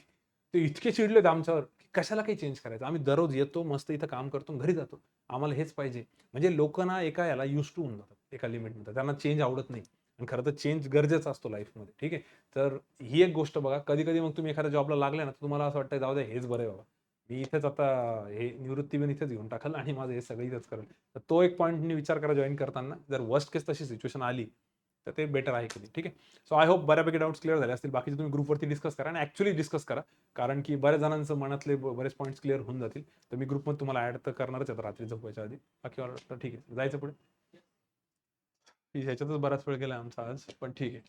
आता आहे प्री एक्झामचा स्टडी प्लॅनचा अपडेट. तर सगळ्यात महत्त्वाचं हे काय आहे? अपडेट आहे. ठीक आहे. आता या पूर्ण आत्तापर्यंतच्या वीकली टॉकमध्ये आम्ही सगळं ते सिलेक्ट झालेल्या मुलांबद्दल बोलत होतो. पण ज्यांना आता सिलेक्ट होऊन ही चर्चा परत ऐकायची आहे त्यांच्यासाठी, त्याच्यामध्ये 2 टाइप्स आहेत. एक मुलं जे प्रीसाठी अभ्यास करतायत, ज्यांच्या जस्ट आत्ता ऑनलाईन बॅचेस झालेल्या आहेत. त्याला बिगिनर्स म्हणू शकता तुम्ही. आणि काही आहेत ज्यांची प्री निघालेली आहे, काही नाही निघालेली, पण ते मेन्सचं करतायत. त्यांच्यासाठी पुढची स्लाईड आहे. तर याच्यामध्ये मी अपडेट शब्द वापरतोय. म्हणजे हा स्टडी प्लॅन ऑलरेडी तुम्हाला दिलेला होता. बरोबर? बऱ्याच वीक्सच्या अगोदर. त्याच्यामध्ये काही चेंजेस आहेत का? तर आता हा एक वीकली हे होता. त्याच्यात फक्त एक आहे की हे डेली 1 मॉक टेस्ट जे आहेत, ज्या मुलांचं बऱ्यापैकी प्रीचं झालेलं आहे, पण मॉक टेस्टवर तेवढी कमांड नाही, तर ते डेली एक-एक देऊ शकता. आणि ज्यांचं प्रिपरेशन पण चालू आहे, त्यांनी मग हवं तर जास्त हेवी गेलं तर अल्टरनेटली एक मॉक टेस्ट द्यायला पाहिजे. अल्टरनेटली एक दिल्यामुळे काय होतं, मध्ये एक ब्रेक भेटतो 1 दिवसाचा. हे मी नवीन मुलांना बोलतोय हां. जुन्यांना आता आम्ही एक-एक द्यायलाच लावतो. जुन्यांना काय ते एक्सपेरिमेंटच करत असतात. जे जुने मुलं आहेत, तर रोज एक मॉक टेस्ट जरी दिली त्यांनी प्रीची, त्यावर एक्सपेरिमेंट केला की 1 दिवस फक्त पझल केले, फक्त वर्ड प्रॉब्लेम केले, फक्त डी-आय केले, त्यांना चालतं. नवीन मुलांचा प्रॉब्लेम काय आहे, एकदम रोज नका देऊ तुम्ही. नवीन जर असेल, एकदम नवीन तर का? एक तर त्याची किंमत राहत नाही. अल्टरनेटली दिल्यानंतर ना ती मॉक टेस्ट द्यायची याची एक किंमत असते आपल्याला आणि एक आपल्याला एन्थू असतो, एक एनर्जी असतो. मग आपण ती मॉक टेस्ट तेवढ्या एनर्जीने देतो आणि मध्ये जो 1 दिवस भेटतो त्यावर थोडंसं वर्क करता येतं. कुठे काय चुकलं, काय नाही. समजा सर्टन नंबरचं एखादं पझल चुकलं, तर मध्ये 1 दिवस भेटतो. त्यात तुम्ही 10-15 सर्टन नंबरचे पझल सॉल्व्ह करून थोडा कॉन्फिडन्स वाढवू शकता आणि पुढच्या वेळेस देऊ शकता. तर हा एक फरक पडतो. त्याच्यामुळे नवीन मुलांनी शक्यतो तो अल्टरनेटली किंवा वीकली 2 द्या. पण अल्टरनेट पण चालतो. 7 दिवसापैकी 3 दिवस तर तुम्ही मॉक टेस्ट देऊ शकता. ठीक आहे. आणि या मॉक टेस्टच्या अॅनालिसिसबद्दल एक स्क्रीनशॉट आहे व्हिडिओच्या शेवटी. स्क्रीनशॉटचा एक सेक्शन आहे. तो नक्की बघा. ठीक आहे. मी आता नाही छेडतो, त्यात वेळ जाईल. बाकी तुमचं जे शेड्यूल आहे, हे तुम्ही मागच्या वेळेसच लिहून दिलं होतं तुम्हाला, की जे मुलं प्रीसाठी करतायत त्यांना हे माहिती आहे, की बेसिक किती इम्पोर्टंट आहे. बेसिक म्हणजे बेसिक आणि नंबर सीरीज आणि डी-आय केस एवढं जरी केलं तुमची प्री तर निघूनच जाते. पण याची प्रॅक्टिस तेवढी चांगली पाहिजे, कारण ते तेवढं फास्ट अटेम्प्ट करायचं. म्हणून मग 30 ते 45 मिनिटं असं करा. इकडची ॲडिशन केली तर 2 तास होईल, तिकडची केली तर 3 तास होईल. ठीक आहे, तुमच्या हिशोबाने करा तुम्ही. पण माझं एक मत आहे, की जे मुलांची लेवल थोडी बेटर आहे याच्यापेक्षा, तर मग यांनी हे जे आहे ना, हे सगळं 2 तासात कव्हर करा आणि 1 तास तुम्ही थोडंसं वर्ड प्रॉब्लेमला स्टार्ट करा. वर्ड प्रॉब्लेममध्ये एजेस नावाचा टॉपिक जरी केला आठवडाभर तरी काही हरकत नाही. पुढच्या वीकमध्ये पार्टनरशिप करा, त्याच्या पुढच्या वीकमध्ये बोर्ड्स अँड स्ट्रीम्स करा, त्याच्या पुढच्या वीकमध्ये टाइम वर्क करा. असे 3-4 पक्के टॉपिक जरी करून घेतले ना, तर तुम्हाला प्रीच्या एक्झाममध्ये हे बेसिक करून थोडासा जो वेळ भेटतो त्याचा फायदा होईल. ठीक आहे. आता त्याच्यात काही जण म्हणतील, सर आम्हाला तर वेळच भेटत नाही. इथे नाही भेटत मॉकमध्ये, तिथे ॲक्च्युअली वेळ भेटतो. कारण एखादा दुसरा क्वेश्चन समजा आपल्याला येणारच नाही किंवा तो पेपर इतका सोपा असतो की वेळ उरतो. तर तेवढा विश्वास ठेवा. त्याच्याबद्दल पण एक स्क्रीनशॉट आहे सगळ्यात शेवटी. पाहिजे तर तो स्क्रीनशॉट बघा सगळ्यात शेवटी व्हिडिओच्या. त्यात तुम्हाला महत्त्व पटून जाईल. ठीक आहे. सो हे आपलं रेग्युलर आहे. एलआरचं सांगितलेलं टेलिग्राम लाईव्ह, पण मला वाटतं त्याच्यासोबत 1 तास तुम्ही काय करा, टॉपिक वाईज पण साईड प्रॅक्टिस करा. आता सर पझलची वगैरे प्रॅक्टिस घेताय, मग मी काय करेल, सोमवारच्या दिवशी मी 1 तास सिलॉजिझमची प्रॅक्टिस करेल, दुसऱ्या दिवशी 1 तास इनइक्वालिटीच्या, तिसऱ्या दिवशी कोडिंग डिकोडिंग, त्यानंतर ब्लड रिलेशन, एक दिवस डायरेक्शन. सर का बरं? याच्याने स्पीड वाढली पाहिजे माझी, कारण माझी जोपर्यंत इथं स्पीड नाही वाढणार तोपर्यंत मला पझल्सला तो एक्स्ट्रा जो टाइम द्यायचा तो देता नाही येणार. सो हे एक झालं. इंग्लिशचं तर मॅडमजी सांगितलं असेल तेच. आणि जीएचं मात्र एवढं आहे की जरी तुमचं आता हे कोण आहे माहिती आहे का, बिगिनर्स म्हणजे हे बॅचवाले नाही आहेत. ज्यांची बॅच चालू आहे आणि ते चोरून चोरून ऐकताय त्यांनी चुपचाप हा व्हिडिओ बंद करा. पहिले लाईक करा, व्हिडिओ बंद करा, निघून जा घरी. चुपचाप तुमची जी बॅच चालू आहे रिस्पेक्टिव्हली 8th ऑनलाईन बॅच असो, 9th ऑनलाईन बॅच असो, किंवा कुठे युट्यूबवर करता तुम्ही बॅच, चुपचाप ती बॅच कंप्लीट करा. तुम्ही काहीच मस्ती नका करू, तुमच्यासाठी नाही आहे. ज्यांची बॅच कंप्लीट झालेली आहे आणि ते आता प्रीसाठी स्ट्रगल करताय त्यांच्यासाठी हे स्ट्रक्चर आहे. फॉर एक्झाम्पल 7th ऑनलाईन बॅचवाले होते, 6th ऑनलाईन बॅचवाले होते, त्यांनी जर का लास्ट लेक्चर जर फॉलो नसेल केला, तर याच्यामध्ये हा व्हिडिओ बघणारे जर कोणी 4th, 5th, 6th, 7th online बॅचचे कोणी स्टुडंट असतील, त्या सगळ्यांना माझी रिक्वेस्ट आहे, तुम्ही हा प्लॅन फॉलो करण्याआधी जो तुमचं लास्ट लेक्चर झालेलं आहे ॲपमध्ये, सिम्पल आणि कंपाऊंड इंटरेस्टचं लास्ट लेक्चर, काही जणांचं 97 नंबरचं असेल, काहींचं 95 नंबरचं असेल, काहींचं 99 नंबरचं असेल, बॅच वाईज थोडे चेंजेस झाले होते आपले, ते लेक्चर बघा. त्याच्यात मी जो स्टडी प्लॅन दिला तो इमानदारीने फॉलो करा, कारण त्यात मी प्रॉपर लिहून दिलं होतं तुम्हाला. तेवढं जर तुम्ही केलं तर बेस्ट आहे. आणि ते तुमचं करून झालं असेल तर मग तुम्ही हे बघू शकता, नाही तर मग याच्या पुढची स्लाईड, की जर तुमचा त्याच्या पण वरची लेवल असेल तर. आणि जे मुलं समजा ऑनलाईन बॅचचे नसतील पण ते फोन करतात गायडन्ससाठी, तर त्यांनी मला वाटते की पहिले हा बेसिकचा ढाचा कंप्लीट होतोय का तुमचा बघा, की बेसिक आणि DI केसलेट. आता हे जे आहे बेसिकमध्ये सिम्प्लिफिकेशन, नंबर सिरीज, कंपॅरिझन, हे जे आहे हे ऑफिसर लेवलला एक 10 ते 12 मार्क्सला विचारतायत आणि क्लेरिकल लेवलला हे जवळपास 20 मार्कला विचारतायत. ठीक आहे, क्लेरिकलला. आणि जर DI केसलेट बघितलं तर तिकडे 17 किंवा 12 मार्क्स, 15 मार्क्सपर्यंत, कारण 2 DI 6-6 मार्क्सचे आणि 1 केसलेट 3 किंवा 5 मार्क्सचे, म्हणजे 15 ते 17 मार्क्सचे ऑफिसर लेवलला विचारताय DI केसलेट. आणि क्लेरिकलला मग कुठेतरी एक 10 मार्क्सपर्यंत विचारताय. तर जवळपास याच्या 10 किंवा एखादाच विचारला असेल तर 5. पण एवढं तर आहे की ऑफिसर लेवल असो, क्लेरिकल असो, जवळपास 20 ते 25 मार्क तर गॅरंटी तुमचे बेसिक आणि DI केसलेटमध्येच आहे. आणि तेवढे जरी अटेम्प्ट केले आणि त्याच्यात 2-2 मार्कचा बोनस भेटला तरी तुमचं काम होऊन जातं. आणि एक्स्ट्रा पाहिजे तर वर्ड प्रॉब्लेमचे 3-4 टॉपिक. तर हा ढाचा जोपर्यंत कंप्लीट होत नाही ना, तोपर्यंत मग बाकी पुढे जास्त उड्या मारू नका असं मला वाटत होतं. हा ढाचा एकदा कंप्लीट करा, आणि हा ढाचा कंप्लीट झाला असेल तर मग या ढाच्याची रोज 1 तास प्रॅक्टिस चालू ठेवायची. थोडं ऑल्टरनेटली प्रॅक्टिस खूप गरजेची आहे. नुसतं येणं इम्पॉर्टंट नाही, पण ते फास्ट आलं पाहिजे. आणि मग साईड बाय साईड वर्ड प्रॉब्लेमचे एक टॉपिक पण चालू करायचे. आज दुपारी पण आता PPT आम्ही चालू करत होतो, बनवत होतो, त्याच वेळेस 4:15 4:30 कोणाचा तरी फोन आला होता. नॉन एसएससी स्टुडंटच होता. त्याला मी तेच म्हटलं की तू हे व्हिडिओ बघ, त्यात आता तुझा हा ढाचा जर झाला असेल ना, तर तू वर्ड प्रॉब्लेम चालू कर.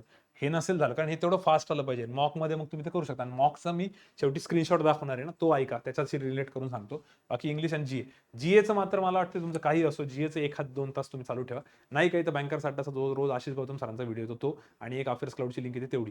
ती तेवढं जरी केलं ना रोजच्या रोज, तुम्हाला नंतर बर्डन येणार नाही. त्याचा खरंच फीडबॅक चांगला आहे, असं काही वाईट नाही. किंवा मग तुम्हाला जो सोर्स आवडत असेल तो करा, काही प्रॉब्लेम नाही. पण तेवढं केलं पाहिजे. सो बेसिकली हा स्टडी प्लॅन मी याच्या अगोदर पण काही वीक दिला होता.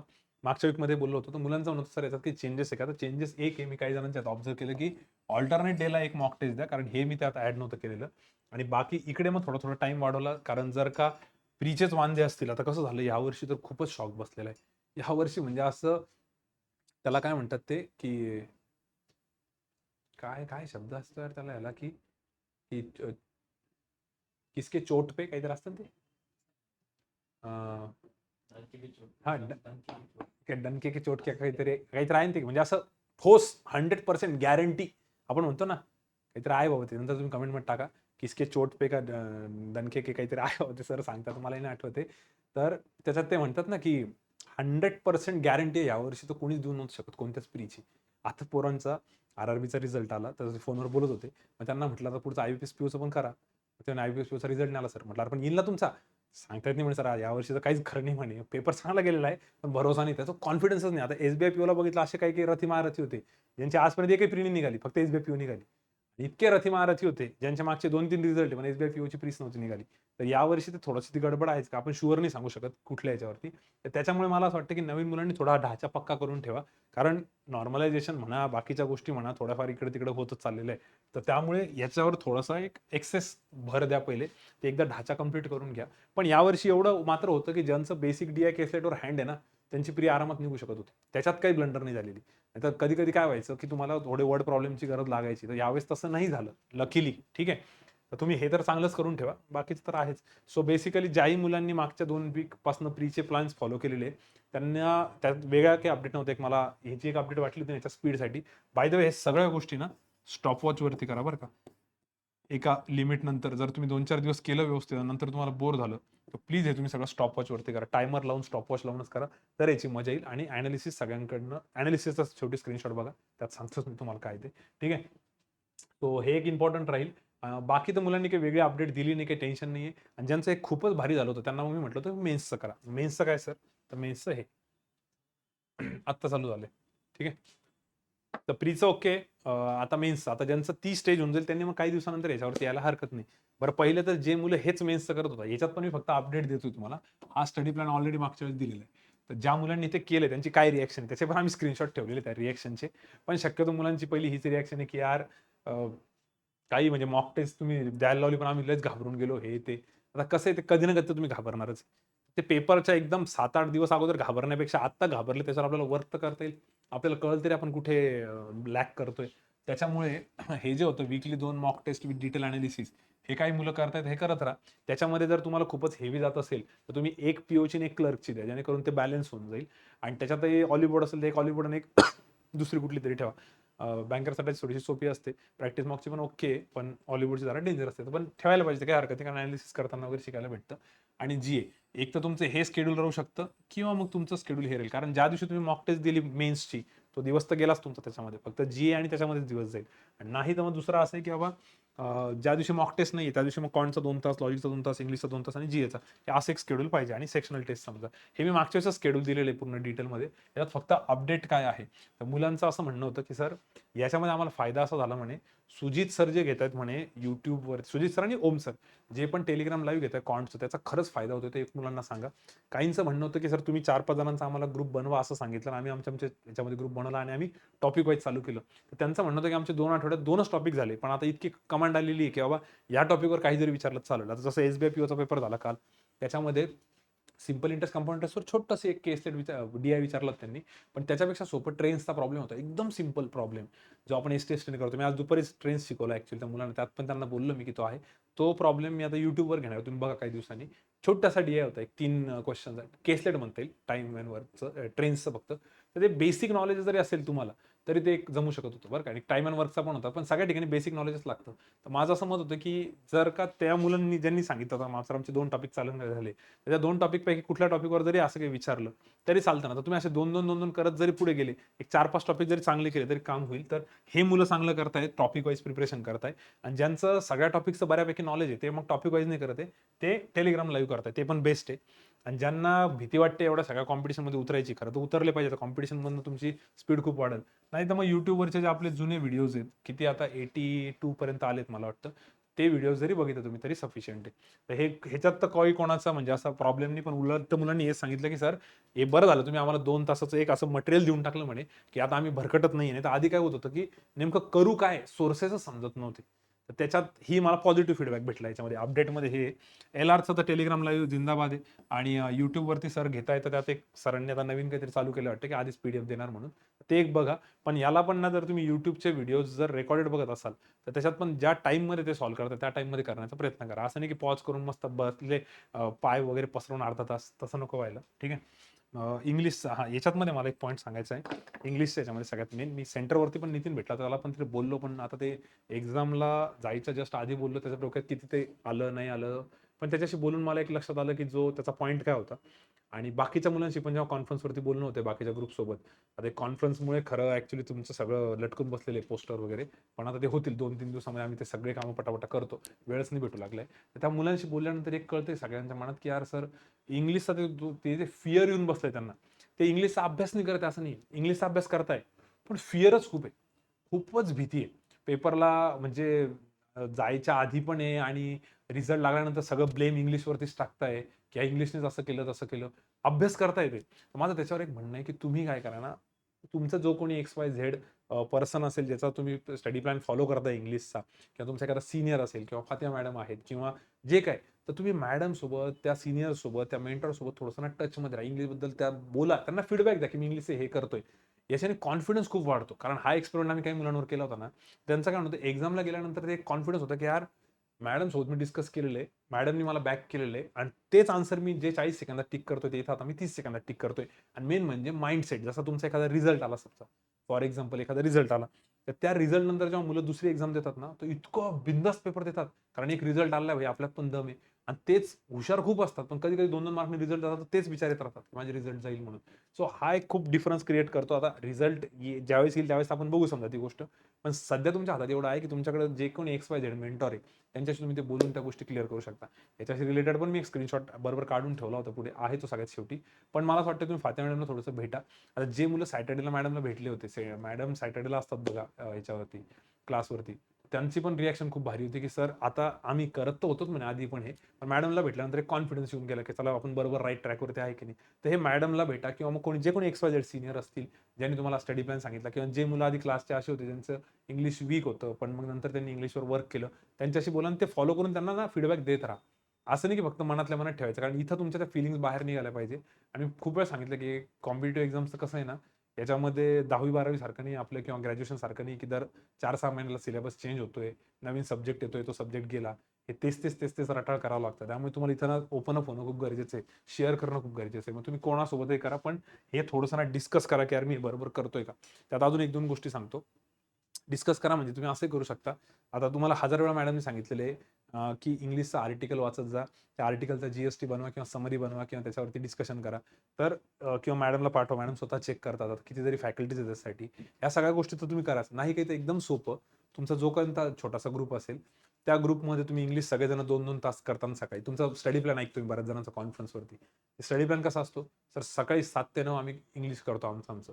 माझं म्हणणं जे तुम्ही तुमचं करताना 7 ते 9 तिथं तुम्हाला कोणीच विचारणार नाही, की तू काय केलं, काय नाही. एखादा झोपलेलं बी असेल घरी. ते म्हणतात, "अरे, आम्ही केलं बरं का 7 ते 9." किंवा एखादा रिप्लाय देत असेल ग्रुपवर डुलक्या खात-खात. त्याच्यापेक्षा एक ठरवून घ्यायचं, की यार आता ना 83 मूव्ही रिलीज झाला. त्या मूव्हीचा त्यांनी ना रिव्ह्यू दिलेला आहे. तो रिव्ह्यू सगळ्यांनी वाचून काढा आणि त्याच्यावरती आपण आपल्या भाषेत परत एक रिव्ह्यू लिहू आणि जो रिव्ह्यू आपण लिहिणार आहे, तो एकमेकांना शेअर करू. तुम्हाला कळेल, की यार मला पण सगळा पिक्चर कळालेला आहे, सगळी स्टोरी माहिती आहे. पण मी काहीतरी भलतंच लिहितोय आणि मी जे वर्ड्स नाही वापरले, ते वर्ड्स यांनी वापरले. की आणि हा निमित्त माझी सोबतच वोकॅब आहे आमची, पण याने किती भारी वापरलं. तर हे असं काही गोष्टी शिकायला भेटेल तुम्हाला. तर हे एक मॅडमनी त्याच्यापेक्षा बेटर तुम्हाला सांगितलेलंच असणार आहे. पण तुम्ही ते फॉलो करा आणि ते कोणाला सजेस्ट सांगा. जर तुम्ही असं ग्रुपमध्ये जरी डिस्कस केलं ना, थोडा तरी कॉन्फिडन्स वाढेल. पण तुम्ही एकटं-एकटंच करताय, तर त्याच्यात मला ते थोडंसं पटत नाहीये. आता जसं RRBचा रिझल्ट काही जणांचा गेला, सगळं ब्लेम त्या इंग्लिशवरती. अरे म्हटलं स्कोर कार्ड बघितला का तू? नाही सर, मला माहिती आहे माझा इंग्लिशमध्येच गेला असेल. असं थोडी असतं. SBIला पण तुम्ही तेच करताय. अननेसेसरी ब्लेमही नका टाकू, अननेसेसरी क्रेडिटही नका देऊ एखाद्या सब्जेक्टला. पण माझं मत आहे की थोडंसं रिअलिस्टिकली विचार करा आणि इंग्लिशची ती मेहनत तुम्ही सगळे घेताय. मला वाईट काय वाटतंय, मेहनत घेताय, पण ते कुठेतरी कम्युनिकेशन गॅप आहे. तो टीचर सोबतचा म्हणा, थोडंसं ते बोललं पाहिजे. आता वीकली टॉकमध्ये बऱ्याचशा गोष्टी मुलं म्हणतात क्लिअर होतात. तरी पण आम्ही त्यांना सांगतो की वीकली टॉकमध्ये क्लिअर झाल्यानंतर पण तुम्ही ग्रुपमध्ये डिस्कस करा. तुम्ही तुमच्या सीनियर सोबत थोडंसं बोला किंवा मला सांगा किंवा Sujit sir, Ajit sir, Ram sir यांच्याशी बोला. आता तुम्हाला स्क्रीनशॉटमध्ये दिसेल असते. तर याच्याने खरंच फायदा होतो. कारण मेंटली एका लिमिट नंतर ना सगळा मेंटल गेम होऊन जातो हा. खरंच माझा शब्द ना लिहून ठेवा, तुम्ही लक्षात ठेवा. हे कॉम्पिटिटिव्ह एक्झामचा ना एका लिमिट नंतर सगळा मेंटॅलिटीवरती गेम आहे, सगळा मेंटल गेम आहे. नॉलेज पॉइंट ऑफ व्ह्यू सगळेजण इक्वल होऊन जातात. पण जो प्रेशर हँडल करू शकेल, जो मेंटली फिट आहे तिथे, टेक्निकली सगळेच आता जसं आता क्रिकेटच्या भाषेत तसा टेक्निकली सगळे साउंड आहे. पण आता जसं रहाणेला काही टेक्निक नाही आहेत का कोहलीला टेक्निक येत नाही का, पुजाराला येत नाही. पण सध्या प्रेशर एवढं आहे त्यांच्यावरती, प्रेशर खाईत दाबू लागलेत ते. तर ते तसं काहीतरी तुम्हाला थोडंसं ना इथं नीट बघावं लागेल आणि यासाठी तुम्हाला जसं त्यांना आपण म्हणतो की एखाद्या मेंटरला भेटा, माइंड फ्रेश करा, तसं तुम्हाला इथं भेटणं, बोलणं गरजेचं आहे. तर हे थोडंसं याच्यावरती ना लक्ष द्या. त्याला तुम्ही लाईटली न घेऊ आणि जोपर्यंत आणि हे तर मी तुम्हाला 1000 वेळा सांगितलेलं पहिल्या लेक्चरपासनं जे ऑफलाईनला, ऑनलाईनला आहे, की विदाऊट इंग्लिश तुमचा रिझल्ट येणं मुश्किल आहे. हे आजकालची सध्याची सिच्युएशन आहे. एक 2013, 14, 15 पर्यंत असं होतं की तुम्ही एखाद्या सब्जेक्टला जरी धरून ठेवलं, एक 4 पैकी एकच विषय स्ट्रॉंग ठेवला तरी तुमचं काम व्हायचं. आता असं आहे की 3 विषयाचं स्ट्रॉंग पाहिजे. एखादा विषय हलका-फुलका असला तर चालेल आणि तो पण त्या दिवशी डिसाईड होईल की कसा पेपर येतोय त्याच्यावर. तर ते थोडंसं बघा. सेक्शनल टेस्टचा फीडबॅक चांगला दिलेला आहे मुलांनी. ओव्हरऑल टेस्टपेक्षा सेक्शनल टेस्ट त्यांना बरं वाटलं. पण सेक्शनलमध्ये पण त्यांची सुरुवातीला हीच कंप्लेंट होती, सर काही चाललं नाही, काही चाललं नाही, पेपर सबमिट करावा असं वाटलं. आणि नंतर त्यांना म्हटलं की त्या प्रोसेसला ट्रस्ट करा. जे चाललंय ते चालू ठेवा. तुमचा जर थोडा जरी विश्वास आहे माझ्यावर किंवा कुठल्या फॅकल्टीवर, तर ते जे काही सांगताय ना त्याच्यावरती थोडा दिवस ट्रस्ट करा. म्हणून तुम्हाला स्टडी प्लॅनमध्ये म्हटलं होतं की पहिला वीक गेल्यानंतर पण दुसऱ्या वीकला तुम्ही तेच करा. मी ह्याचा पण स्क्रीनशॉट ठेवलेला आहे आज. सगळ्या स्क्रीनशॉटमध्ये डाऊट्स क्लिअर होतील. बाकी जीएचं तेच आपण जे मागच्याच बोललो होते, हे सगळं मी सांगितलेलं तुम्हाला लास्ट टाइम. कोणताही सोर्स वापरू शकता. शक्यतो स्टडी IQचे व्हिडिओ, बँकर्स अड्डा, अफेअर्स क्लाउड हे पण वापरतात मुलं, काही हरकत नाही. रिव्हर्समध्ये करताना फक्त काळजी घ्या, कुठल्या अपॉइंटमेंट जर चेंज झाल्या असेल तर त्या थोड्याशा नीट बघा. ठीक आहे. चलो हे सगळं मेनसाठीचं होतं. आता काही मुलांचा असा एक द्विधा मनस्थिती झाली होती मागच्या वेळेस, ज्यांच्याशी मी फोनवर बोललो त्यांनी मला हे सांगितलं. काय सांगितलं बोलतो, की आम्हाला स्टडी प्लॅन तर मेन्सचा करायचा आहे, पण झालं हे मॉक टेस्ट द्यायला जीव जातो म्हणे आमचा. तर इथं आम्ही काय करू? कारण की आमची प्री नाही निघालेली, पण प्रीचा सगळा अभ्यास झालेला आहे. जस्ट बिकॉज त्या दिवशी ब्लंडर झाली म्हणून आमची प्री नाही निघाली किंवा 1-2 मार्कनी राहिली. पण मग याचा अर्थ असा नाही की आम्ही फक्त प्रीचा अभ्यास करत बसू. बरोबर. आणि जर डायरेक्ट मेन्सचा करायचं म्हटलं तर मॉक टेस्टमध्ये काहीच येणार नाही आम्हाला. तेही बरोबर आहे. तर असे पण काही मुलं आहेत जे की आता पण हो हो करतील हे ऐकत असताना. त्यांनी काय करा, हा मेन्सचा स्टडी प्लॅन फॉलो करा. फक्त ही जी मॉक टेस्ट आहे ना, ही मेन्सची नका देऊ. एक तर इथं सेक्शनल द्या किंवा मग प्रीच्या याच्यामध्ये एक्सपेरिमेंट्स करा. प्रीची मॉक टेस्ट देऊन त्यात फक्त वर्ड प्रॉब्लेम अटेम्प्ट करा, कारण लेवलही कमी राहील आणि वर्ड प्रॉब्लेम म्हणजे काहीतरी वेगळं पण राहील. तुम्हाला स्टडी प्लॅन मात्र तुम्ही मेन्सचा हा फॉलो करा आणि मॉक टेस्ट मात्र मग एक तर सेक्शनल द्या किंवा प्रीच्या जरी दिला तरी चालतं. आणि जुन्या ज्या पण असतील ना मॉक टेस्ट त्या पण तुम्ही देऊ शकता तिथे. जसं RRBच्या मॉक टेस्ट असतील, तर RRBचा कॉन्टचा पेपर अटेम्प्ट करत बसायचं चांगला 70-80 मिनिटं. फक्त सॉल्व्ह करून बघायचं, आपल्याला फिअर काढायचं आहे. ठीक आहे. तर एक सँडविचमध्ये पण काही मुलं असतील की यार प्री निघालेली तर नाही आहे, पण प्रीचा अभ्यास झालेला आहे. मग तुम्ही मेन्सचाच अभ्यास करा. फक्त मॉक टेस्ट मेन्सची देण्याऐवजी प्रीची मॉक टेस्ट द्या. प्रीची मॉक टेस्टमध्ये बेसिक अटेम्प्ट नाही करायचं, एक्सपेरिमेंट्स करायचे. लाईक लॉजिकमध्ये फक्त पझल्सच अटेम्प्ट करा. इंग्लिशमध्ये फक्त RCच अटेम्प्ट करा. RC पॅराजंबल जे आपण सगळ्यात शेवटी करतो ते सगळ्यात पहिले तेवढंच करा फक्त. तर त्याची एक प्रॅक्टिस होऊन जाईल. कारण एनिवे तुम्ही दरवेळेस इंग्लिशमध्ये RC करतच नाही. मग विदाऊट RC दरवेळेस कसं जमल? तर आता एक्सपेरिमेंट ते करा. लॉजिकचे बद्दल आपण शेवटी घेतो, त्यापेक्षा शेवटी म्हणजे सुरुवातीला तर घेत नाही, पहिले 6 मिनिटात. तर तिथे घ्या आता. मॅथ्सचे फक्त वर्ड प्रॉब्लेम करा. तर असे एक्सपेरिमेंट केलं तर ते पण बॅलन्स होऊन जाईल. ठीक आहे. सो आय होप सगळ्यांचा डाऊट क्लिअर झाला असेल. कोणी ना कोणी कोणत्या ना कोणत्या तरी कॅटेगरीत फिट बसेल की एक तर मेन्सचा स्टडी प्लॅन हा, प्री आणि मेन्सचा हायब्रिड मॉडेल करायचं, तर हे मेन्सचा अभ्यास चालू ठेवायचा आणि त्याच्यामध्ये इथे प्रीचा टेस्ट आणि इथं प्रीचा होतच. ठीक आहे. चलो सर जायचं पुढे. पुढचा पॉईंट आहे mains mock test strategy and analysis. हां, याच्यावरती जास्त तर नाही बोलायला, पण एक सांगतो. ॲक्च्युअली याची तुमच्याकडे सर ते जर निघालं तर बघा बाबा. आपलं हे तो व्हिडिओ मॉक अनालिसिसचा फक्त. हां चालेल चालेल, तुम्ही आणला की सांगा मला. एकच मिनिट. खरं तर याचा मॉक टेस्ट अनालिसिसची स्ट्रॅटर्जी जी आपली प्रीची स्ट्रॅटर्जी असते, तर ऑलमोस्ट ती स्ट्रॅटर्जी इथे पण राहते. तर माझं त्याच्याबद्दल थोडंसं एक मत असं की तुम्ही ना 2 व्हिडिओज बघितले पाहिजे. पहिला व्हिडिओ हा बघितला पाहिजे. हा सगळ्यांनी बघितला असेल. याची डेट लक्षात ठेवा, याचं टायटल लक्षात ठेवा. हे टायटल किंवा ह्या डेटनी सर्च करा, तुम्हाला YouTubeवरती भेटून जाईल किंवा सरळ आपल्या प्लेलिस्टमध्ये जा. प्लेलिस्टमध्ये तुम्हाला मॉक अनालिसिसमध्ये भेटेल. त्याच्यात हवं तसा थोडासा वरती घेऊन टाका, आपला खाली असेल तर. एक्झाम अनालिसिस आहे ना आत्ताचा. बरं ठीक आहे. तुम्ही टायटलवर नंतर सापडून जाईल तुम्हाला. जास्त व्हिडिओ नाही, 30-40 ते फक्त असे थोडेसे स्क्रोल करायचे, लगेच सापडून जातं. हा व्हिडिओ पक्का कंपल्सरी बघा. दुसरा, आता तुम्ही म्हणाल सर इथं प्रीचं आहे, मेन्सचं सांगा. प्रीचं जरी असेल ना, तरी पण मेन्ससाठी पण तुम्हाला हाच फ्लो ठेवावा लागतो की पहिले इझी पार्ट वगैरे, फक्त त्याचं कमी असतं क्वेश्चन्स. तर आता मेन्ससाठी काय करा, ज्या मुलांना बिलकुलच आयडिया नाही आहे ना, मेन्सचा पेपर कसा द्यायचा त्याच्यासाठी आम्ही एक लास्ट मिनिट स्ट्रॅटर्जी ठेवतो. फॉर एक्झाम्पल, SBI ज्युनियर असोसिएटचा आत्ता पेपर झाला होता मेन्सचा, बरोबर. तर SBI ज्युनियर असोसिएटचा पेपर ज्या दिवशी झाला त्याच्या एक दिवस अगोदर आपण लास्ट मिनिट स्ट्रॅटर्जी घेतली होती for SBI clerk, SBI junior associate. त्याचा पण व्हिडिओ त्या प्लेलिस्टमध्ये आहे. YouTubeवर जायचं प्लेलिस्टमध्ये. त्या प्लेलिस्टमध्ये एक्झाम अनालिसिस अँड स्ट्रॅटर्जी नावाची प्लेलिस्ट आहे.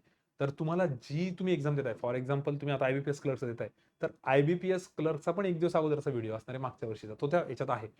तो जर तुम्ही बघितला ना, तुम्हाला कळून जाईल की मेन्सची स्ट्रॅटर्जी कशी पाहिजे म्हणून. ठीक आहे. आता राहिलं फक्त अनालिसिसचा प्रश्न. स्ट्रॅटर्जी तुम्ही 100% त्यात बघा, त्यात खूप डिटेलमध्ये सांगितलेली असणार आहे मी आणि इथं वेळ जाईल. आणि अनालिसिस, आता अनालिसिसमध्ये कसं आहे, जे आपण प्रीला अनालिसिस करायचो 3 टप्प्यामध्ये, की सगळ्यात पहिले जे क्वेश्चन तुमचे रॉंग आले ते बघायचे. त्यानंतर जे तुम्ही स्किप केले ते खरंच स्किप करण्याच्या लायकीचे होते का? का प्रेशरमध्ये केले? का बरोबर स्किप केले? ते सगळं चेक करायचं आणि तिसरं जे राईट आले ते पण. तर हे सेम अनालिसिस तुम्हाला इकडे पण करायचं आहे. फक्त प्रीचं अनालिसिस करताना त्या गोष्टी खूप लवकर होतात. मेन्ससाठी तुम्ही बघा ना टायमिंग किती दिला होता इथे? 8 to 9 अवर्स दिले होते. तर एवढा वेळ तर लागतोच ना सुरुवातीला. तेवढं करावंच लागतं आणि त्यातून तुम्हाला बरंच शिकायला पण भेटतं. पण अनालिसिसचा किती फायदा हे तुम्हाला पुढे एका स्क्रीनशॉटमध्ये शेवटी बघायला भेटेलच. तर सेमच आहे अनालिसिस, काही वेगळं नाहीये. फक्त असं आहे की पेशन्स खूप लागतात. थोडासा वेट करावा लागतो त्या गोष्टीसाठी. आपल्याला सवय असते ना प्रीची की दन करायची आणि जे मुलं मेन्सच्या मॉक टेस्ट देऊन लगेच असे हताश होत आहेत ना, त्यांनी हे स्टेटमेंट नीट ऐका, की मेन्सच्या मॉक टेस्ट तुम्ही आतापर्यंत दिल्याच किती आहे? इतक्या कमी दिलेल्या त्यामुळे तुम्हाला त्याची सवयच नाही. इनफॅक्ट तुम्ही हे आठवा, की जेव्हा तुम्ही प्रीची मॉक टेस्ट दिली होती एकदम सुरुवातीला, तर प्रीची मॉक टेस्ट दिल्यानंतर पण काही असं सुधरत नसेल एकदम पहिले दिल्यानंतर काय झालं. पण जेव्हा तुम्ही त्या मॉक टेस्ट खूप दिल्या, तुम्हाला एक सवय झाली, तुम्ही ॲक्चुअल पेपरला जाऊन प्रीची एक्झाम दिली, तेव्हा तुम्हाला हे सगळं नॉर्मल वाटायला लागलं. तसं मेन्सच्या ॲक्चुअल मेन्स आपण किती दिलेलं आहे बघा, खूप कमी दिलेलं असतं ॲक्चुअल मेन्स. आता हे नवीन मुलं असल्यामुळे आणि मॉकच्या मेन्स पण खूप कमी असतात. त्यामुळे सुरुवातीला ते विचित्र वाटणारच आहे. सवयच नसते ना, 1 तासाची मॉक टेस्ट आणि 2 तासाचं अनालिसिस आहे, 3 तासाचं एवढंच आपल्याला कळतं प्रीचं. पण मेन्सला तो एक प्रॉब्लेम होतो. त्यामुळे प्लीज 2 व्हिडिओ बघा. एक व्हिडिओ तो सरांनी आता इथं दाखवला होता मॉक टेस्टचा. तो एक नक्की बघा आणि त्या व्हिडिओसोबत जी पण तुम्ही एक्झाम देताय, त्याचा आपल्या YouTubeवरती एक प्लेलिस्ट आहे मॉक अनालिसिसची. 1 डे बिफोर जी लास्ट मिनिट स्ट्रॅटेजी असते ती ऐका. त्यात पण तुमचं भरपूर काम होईल. ठीक आहे. सो याच्याने मला वाटतं पिक्चर क्लिअर होईल. नाही झाला नंतर काही तर मग कमेंटमध्ये टाका किंवा मला सांगा. मी पुढच्याच क्लिअर करेल. ठीक आहे सर. डिस्क्रिप्शनमध्ये लिंक आहे त्याची, याची पण आहे आणि जो मी बोललो ना तुम्हाला ते प्लेलिस्टचीच लिंक आहे यार. ती प्लेलिस्ट बघा तुम्ही. जबरदस्त काम होऊन जाईल तुमचं. ठीक आहे. आणि स्क्रीनशॉटमध्ये पण काही पॉईंट्स आहेत त्याच्याबद्दल. ESICची रिक्रुटमेंट आणि सारस्वत बँक लिहिलंय का? मला दिसलं नाही. तर सारस्वतचं मुलं म्हणत होते, की "सर तुम्ही व्हिडिओज का नाही बनवला?" मागच्या वर्षी जे मुलं सिलेक्ट झाले होते 45-50 त्यातले मॅक्सिमम मुलांनी जॉइनच नाही केली. ज्यांनी जॉइन केली त्यांनी 1 दिवसांनी, 1 महिन्यानी, 15 दिवसांनी सोडून दिलं. मग असं वाटत होतं त्या मुलांची कन्व्हर्सेशन केल्यानंतर, की यार हे जर असंच होणार आहे, तर मग आपण काच मुलांना परत उत्साहित करायचं, की तुम्ही जा म्हणून आणि परत या म्हणून इकडे. बरोबर आणि परत तो पैसे भरा काहीतरी. त्याच्यामुळे आता याच्यापुढे एक तर ठरवलंय, हे झालं. ADCC झालं. ठीक आहे. काय झालं बाबा? हे झालं, ADCC झालं, TJSB झालं. याचं आता सांगायचं पण की नाही मुलांना याच्यावर मला डाऊटच आहे. ठीक आहे. त्याच्यामुळे कारण काय होतंय, ते प्रमाण खूपच जास्त आहे सोडण्याचं. जॉइन तर कोणी करत नाही किंवा आलं तर नुसतंच आणून ठेवलं रिझल्ट. मग बाकीच्या मुलांचंही नुकसान होतं त्याच्यामुळे. आणि हां, त्या नुकसानावरून एक आठवलं. आत्ता काही मुलांचं RRBचे रिझल्ट आणि SBI ज्युनियर असोसिएटचे रिझल्ट आलेले आहेत बघा. तर त्यांचं म्हणणं होतं की आम्ही IBPS क्लर्कचा पेपर देऊ की नाही? आता एक मन त्यांचं म्हणतंय की IBPS क्लर्कचा पेपर द्यावा, जेणेकरून आपलं मोमेंटम कंटिन्यू राहील जर पुढे RBIला वगैरे फायदा पाहिजे असेल तर. पण जर पेपर दिला आणि सिलेक्ट झालो तर एका मुलाची सीट जाईल. तर याच्यावरती मी दरवर्षी हेच सोल्युशन देतो आणि यावर्षी पण हेच सोल्युशन देईल, की पेपर द्यायला पाहिजे. पण त्या पेपरमध्ये क्वांटचा सेक्शन सॉल्व्ह करायचा, लॉजिकचा करायचा, इंग्लिशचा करायचा आणि जीकेचा सेक्शन जो आहे तो सॉल्व्हच नाही करायचा. क्वेश्चन बघायचे सगळे, सॉल्व्ह नाही करायचे. म्हणजे तुमचा रिझल्ट नाही येणार IBPS क्लर्कचा. एखाद्या मुलाची सीट वाया नाही जाणार. कारण तुम्हाला माहिती आहे किती मुलं स्ट्रगल करतात एकेका एक्झामसाठी. पण तुम्हाला क्वांट इंग्लिश द्यायचा एक्सपिरियन्स येईल. एक्सपिरियन्स येईल म्हणजे तुम्हाला तर ऑलरेडी एक्सपिरियन्स आहे तुमचं सिलेक्शन झालं असेल तर. पण तुमचं ते मोमेंटम कंटिन्यू राहील. कारण तुम्ही एक मॉक टेस्ट घरी द्या तिथं जाऊन त्या वातावरणात याच्यात खूप फरक असतो. आणि तुम्हाला एक तो पण एक्सपिरियन्स येईल की यार आपले रिझल्ट आलेले आहे. त्याच्यानंतर जेव्हा आपण क्वांट इंग्लिश सॉल्व्ह करतोय, किती बिंदास सॉल्व्ह करतोय. तर तो कॉन्फिडन्स तुम्हाला RBIला किंवा ESIC, UDCला वगैरे फायद्याचा राहील. ठीक आहे. सो द्या पण बाकीच्यांच्या पण सीट पण नाही खाते म्हणजे दोन्ही बॅलन्स करतोय. ठीक आहे. हे मी दरवर्षी सांगतो आणि यावर्षी पण मी एक्झामच्या 1 दिवस अगोदर जेव्हा सेशन होईल ना, त्यात पण हे नक्की सांगा. ठीक आहे. मी नाही सांगितलं मला तुम्ही आठवण करून द्या. तुम्ही लाईव्ह असले सारस्वत त्याचा विषयच येत नाही. आम्ही सांगितलं पण नाही कधी रिक्रुटमेंट आली, काय आली वगैरे.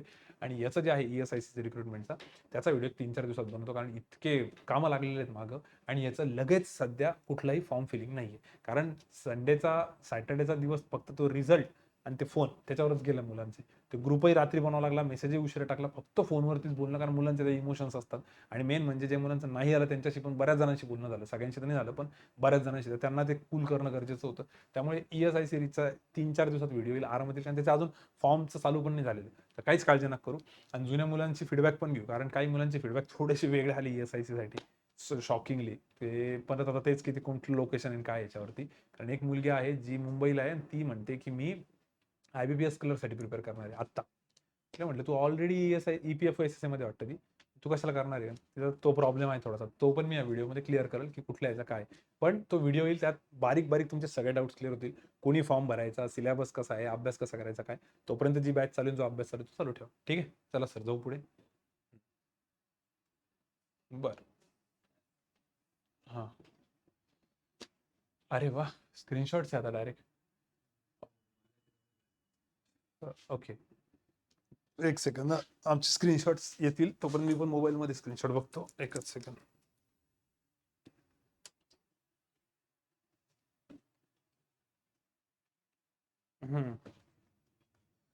व्हॅल्यूज चेंज कराल सर. बघा, असं एक मला मेसेज वाचायला भेटतोय.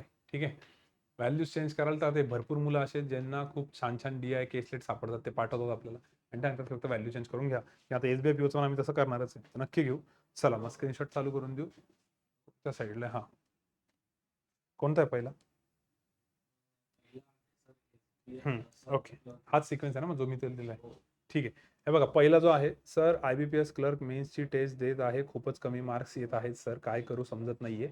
कॉन्टमध्ये असं वाटतं की मला काहीच येत नाही, प्लीज सांगा सर. ठीक आहे, आणि मी जो रिप्लाय दिला, मी जनरली माझे रिप्लाय पण नाही दाखवत, पण आता इथे रिप्लाय पण ठेवला कारण मी हेच बोलणार होतो. इनिशियली असंच होतं, सगळ्यांसोबत असं होतं. प्रोसेस फॉलो करा. बाकी स्टुडंटचा जो जे पण असेच फीडबॅक आहे, मंडेला विकली टॉकमध्ये मी सांगतो.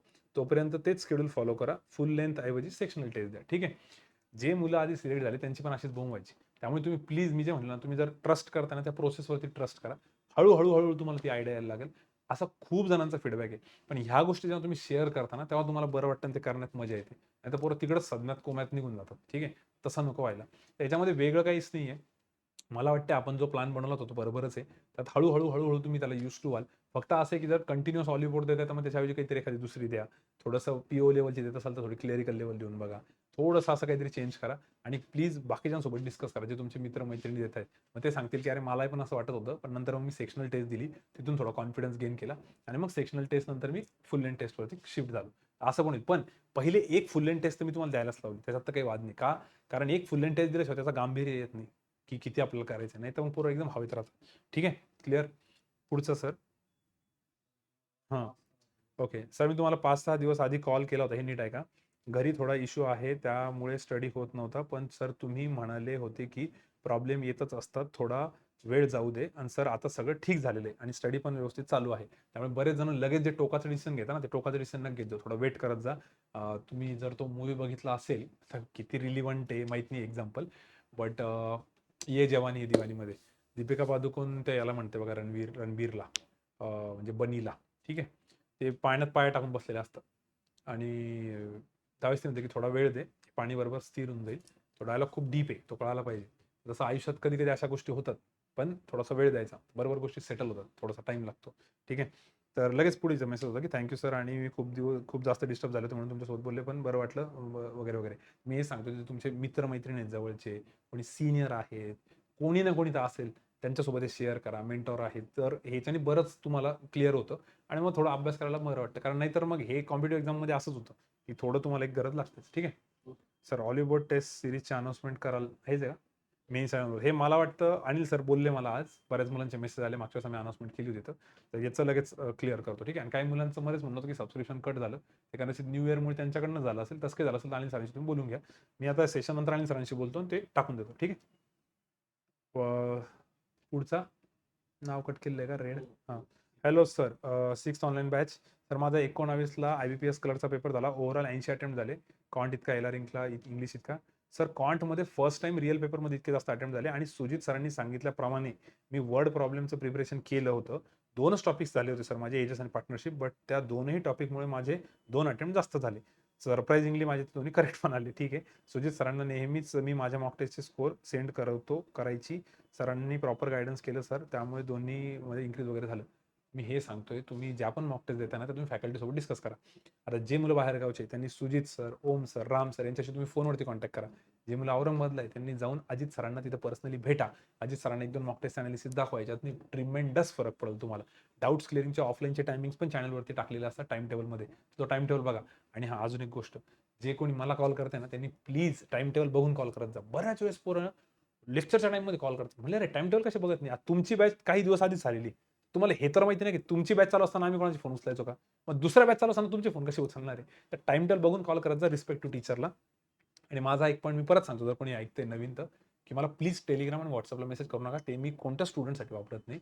फक्त डायरेक्ट कॉल करत जा. टेलिग्राम व्हॉट्सअप तर बंदच आहे डायरेक्ट. ठीक आहे, तुमच्यासाठी तुम्ही कॉल करत जा किंवा टेक्स्ट मेसेज करत जा. असं हे सगळे टेक्स्ट मेसेजचे स्क्रीनशॉट्स. ठीक आहे, IBPS येसो ना. IBPS SOITचा अटेम्प्ट पहा या हिरोचा. हिरो खूप फेमस हिरो आहे, त्याचं नाव नाही सांगत मी. सर ही एक्झाम मी क्वालिफाय होईल की नाही या माइंडसेटनी दिलीच नव्हती सर. जस्ट एक एक्सपिरियन्स म्हणून गेलो होतो सर मी आणि कुठेच स्ट्रक नाही झालं. ठीक आहे. मी हे जे तुम्हाला सांगतो ना, की फ्री माइंडनी कधीतरी पेपर द्या. ज्या मुलांचं आता सिलेक्शन झाले त्यांना हा अनुभव येईल. आणि 26ला माझी एक्झाम होती सर आणि 22ला मला कळालं की एक्झामचा पॅटर्नच वेगळा आहे म्हणून. कारण 2 तासाचा पेपर आहे. त्या भाऊला वाटत होतं की 1 तासाचा पेपर आहे. सो त्यामुळे नो प्रॉफिट नो लॉस वरती गेलो म्हणे मी. पेपर खूप छान गेला. तर कधी-कधी या एक्झाम देण्याचा असा फायदा होतो आणि मला हे म्हणायचं आहे की तुम्ही खरंच एखाद दुसरा पेपर एकदम बिंदास, विदाऊट बर्डन, विदाऊट टेन्शन असा नॉर्मल द्या. आणि कृपा करून एक्सपेरिमेंट्स करा, आजूबाजूला मुलांना बसवा. ज्या मुलांना अजूनही असं वाटतंय सर मला प्रेशर येतं, पेपरमध्ये जमत नाही, मॉक टेस्टमध्ये गडबड होते, मी काय करू? तर प्लीज 77 नंबरचा वीकली टॉक बघा, 77. त्याच्यामध्ये मी प्रेशर हँडलिंगवरती खूप व्यवस्थित सांगितलेलं आहे. ठीक आहे. पुढचा पॉईंट, 4th ऑनलाईन बॅच. बरोबर. पुढचा पॉईंट, हां सर 4th ऑनलाईन बॅच लय मोठा आहे. हां, मी वाचायला चालू करून देतो मग. सर मी 4th ऑनलाईन बॅच, सर मला IBPS क्लर्क प्री क्लिअर होईल असं एक्सपेक्टेड आहे. त्यासाठी मी मेन्सचं प्रिपरेशन स्टार्ट केलंय.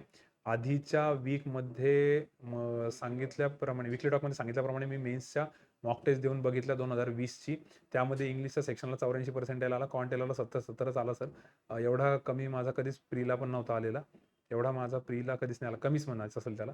मॉक दिल्यानंतर स्वतःलाच ब्लेमची स्पेलिंग लय घाण चुकलेली आहे. ब्लेम करत होतो की मॉक खूपच इझी असेल किंवा खूप मुलांनी दिली नसेल.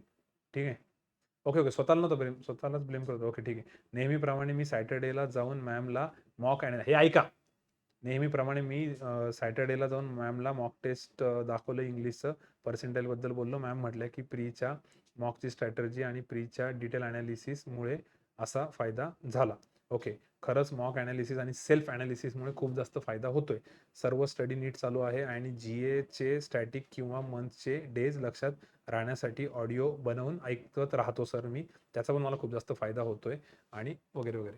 तर ह्या गोष्टी बघा, तुम्ही वे आउट्स काढू शकता. तर हे पण नाही, स्वतः ऑडिओ बनवून स्वतः ऐकत बसता. काहीतरी नवीन काढलं, मॅडम आहे तिथं, मॅडमला सॅटर्डेला जाऊन भेटतोय, अजित सर वीकमध्ये आहेत. तुम्ही या सगळ्या जेवढ्या पण फॅसिलिटी तुमच्यासाठी चालू आहे ना, त्याचा फक्त यूज करा. हातावर हात ठेवून नुसतं बसू नका, काहीतरी चमत्कार होईल. तो चमत्कार होणारच नाही जोपर्यंत तुम्ही हातपाय हलवणार नाहीये. आणि कदाचित आपण एका गोष्टीसाठी हातपाय हलवू, ती गोष्ट त्या पद्धतीने नाही भेटणार, पण काहीतरी दुसरं सोल्युशन तर निघेल. तर प्लीज या सगळ्या गोष्टी तुम्ही फॉलो करा. हे सगळं तुमच्यासाठी आहे. ठीक है. झालं का सर? ओके, चलो फिर ये खत्म हो गया अभी। और इसके बाद फिर ऑलिवर टेस्ट सीरीज का SMS हम चॅनल पे डाल देंगे. बहुत से स्टुडंट का मेसेजेस आ चुके हैं. कदाचित अजित सर म्हटले की भरपूर जणांनी कॉन्टॅक्ट केला, अनिल सर, तर आम्ही ते टाकतो, फॉरवर्डच करून देऊ मागच्या वेळेसचा जो आहे तो. त्यानंतर नवीन ऑनलाईन बॅचच्या व्हिडिओचा अपडेट मुलांना सांगितलंय, पण एवढे फोन करताय तर प्लीज फोन नका करू त्याच्याबद्दल. थोडं वेट करा. त्यांना म्हटलं होतं, कारण आजच आत्ता मी वीकली डॉग शूट करण्याच्या अगोदर मला असं वाटतं मुंबईमध्ये एक अनाउन्समेंट झाली की 1ली ते 9वी, फर्स्ट स्टँडर्ड टू 9th स्टँडर्डचे सगळे स्कूल्स बंद करून टाकले त्यांनी. ठीक आहे. 31 जानेवारीपर्यंत. ठीक आहे. आणि असंच 1-2 दिवसात पूर्ण महाराष्ट्राची पण अनाउन्समेंट ते करणार आहे शासन. तर गव्हर्नमेंटची ती अनाउन्समेंट झाली की त्यानंतर आपण सिच्युएशन बघून या व्हिडिओमध्ये अपडेट करू. नाही तर असं नको व्हायला की व्हिडिओ बनवला आणि यांची अपडेट काहीतरी वेगळीच आली, मग परत आपल्याला काही गडबड होईल. ठीक आहे. त्यामुळे थोडंसं वेट करा. हे त्यासाठी प्लीज, इतके कॉल्स चालू आहे मुलांचे, थोडं वेट करा फक्त. काही कुठे चालले नाही पळून. बॅचची डेट बीटचं तुम्हाला मी आधीच सांगितलेली होऊन जाईल ते.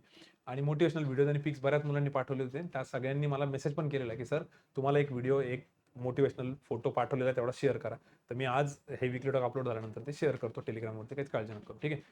बाकी तुम्ही जेवढे पण आजच्या वीकली टॉकमध्ये पॉईंट्स ऐकले असतील, आय होप की त्यातले काही पॉईंट्स तुम्ही असे नोट डाऊन केले असतील की हे आपल्याला फॉलो करायचे. तुम्हाला हॅपी न्यू इयर करायचं राहून गेलं कडे, आपलं न्यू इयरमधला पहिला वीकली टॉक आहे. तर या न्यू इयरसाठी हे तरी रिझोल्युशन ठेवा की जे काही सरांसोबत, मॅडमसोबत, फॅकल्टीजसोबत वीकली टॉकमध्ये जे पण मी काही ऐकल, जे काही मला आवडल, जे काही मला पटल, आता आजच्या वीकली टॉकमध्ये समजा तुम्हाला 2च पॉईंट आवडले, ॲटलीस्ट ते 2 पॉईंट तरी शेवटपर्यंत फॉलो करा. एखादा सिलेक्ट झालेल्या स्टुडंटसोबत तुम्ही बोलले, बरेच जणांचे नंबर घेतात, तर तो जे सांगेल तेवढं ॲटलीस्ट फॉलो तरी करा. हे एक रिझोल्युशन ठेवून घ्या तुम्ही की चला बाबा, हे जे सांगतात ना आपण एवढं तरी फॉलो करू म्हणून. नवीन स्वतःचं काही डोकं नाही लावलं तरी चालेल, पण ॲटलीस्ट हे जे सांगतात तेवढं तरी करू आपण. एवढं बघा. आणि जो मागच्या वर्षी तुम्ही गाढवपणा केला होता की व्हिडिओला लाईक न केल्याचा, काही व्हिडिओला केलं, काही व्हिडिओला नाही केलं, तसं नका करू. यावर्षी सगळ्या व्हिडिओला लाईक करा. ठीक आहे. चला, सगळ्यात महत्त्वाचं तुम्ही तब्येतीची काळजी घ्या, कारण वातावरण चेंज होतंय, क्लायमेट चेंज होतंय आणि कोरोनाचं कसं आहे, ते काही होणार तर नाही आहे, पण ते नुसतं ऐकलं जरी ते गडबड होऊन जाते, मेंटली माणूस डिस्टर्ब होतो. तर प्लीज खूप जास्त काळजी घ्या. कारण मॅडम मागे आता पूर्ण वीक आजारी होत्या, लगेच टेन्शन आलं होतं. म्हणजे मॅडम पहिले फक्त म्हटलं की फीवर येतं, आमचं पहिली रिॲक्शन येत होती की कोरोनाचं तर नाही ना, तुम्ही चेक करून घ्या. ते ऑब्व्हियसली मनात शंका येऊन जाते आणि बाकी टेन्शन येतं. त्यामुळे प्लीज सगळ्यांनी काळजी घ्या. जे कोणी मॅमला तिथे जाऊन भेटतायत, थोडंसं व्यवस्थित डिस्टन्स मेंटेन करू, कारण मागच्याच मॅडम मुलांना भेटल्यानंतर गडबड झाली होती. त्याच्यामुळे आम्हाला ते टेन्शन आलं होतं. तेवढं बघा. आय होप सगळ्यांना जे जे पॉईंट्स पाहिजे होते ते भेटले असतील, यातनं कव्हर झाले असतील. तर ठीक, नसेल झालं तर कमेंट बॉक्समध्ये टाका, आम्ही बघून लवकरात लवकर रिप्लाय करू. ठीक आहे. आणि बाकी प्लीज व्हॉट्सअप आणि टेलिग्रामला कॉन्टॅक्ट नका करू, कारण ते बघत नाही मी. माझं पर्सनली सांगतोय, सरांचं मॅडमचं तुम्ही बघा, त्यांना विचारून. मला डायरेक्ट कॉल केला तरी चालेल, आणि कॉल केल्यानंतर एकच मिस कॉल करत जा, त्याच्यावर 100% मी कॉलबॅकला रिप्लाय देतो. ठीक आहे. एका नंतर एक धनाधन नका लावत जातो. चलो, विल स्टॉप हिअर. थँक्यू, शेवटपर्यंत थांबले, ऐकले त्याबद्दल मनापासून धन्यवाद. थँक्यू. Bye bye.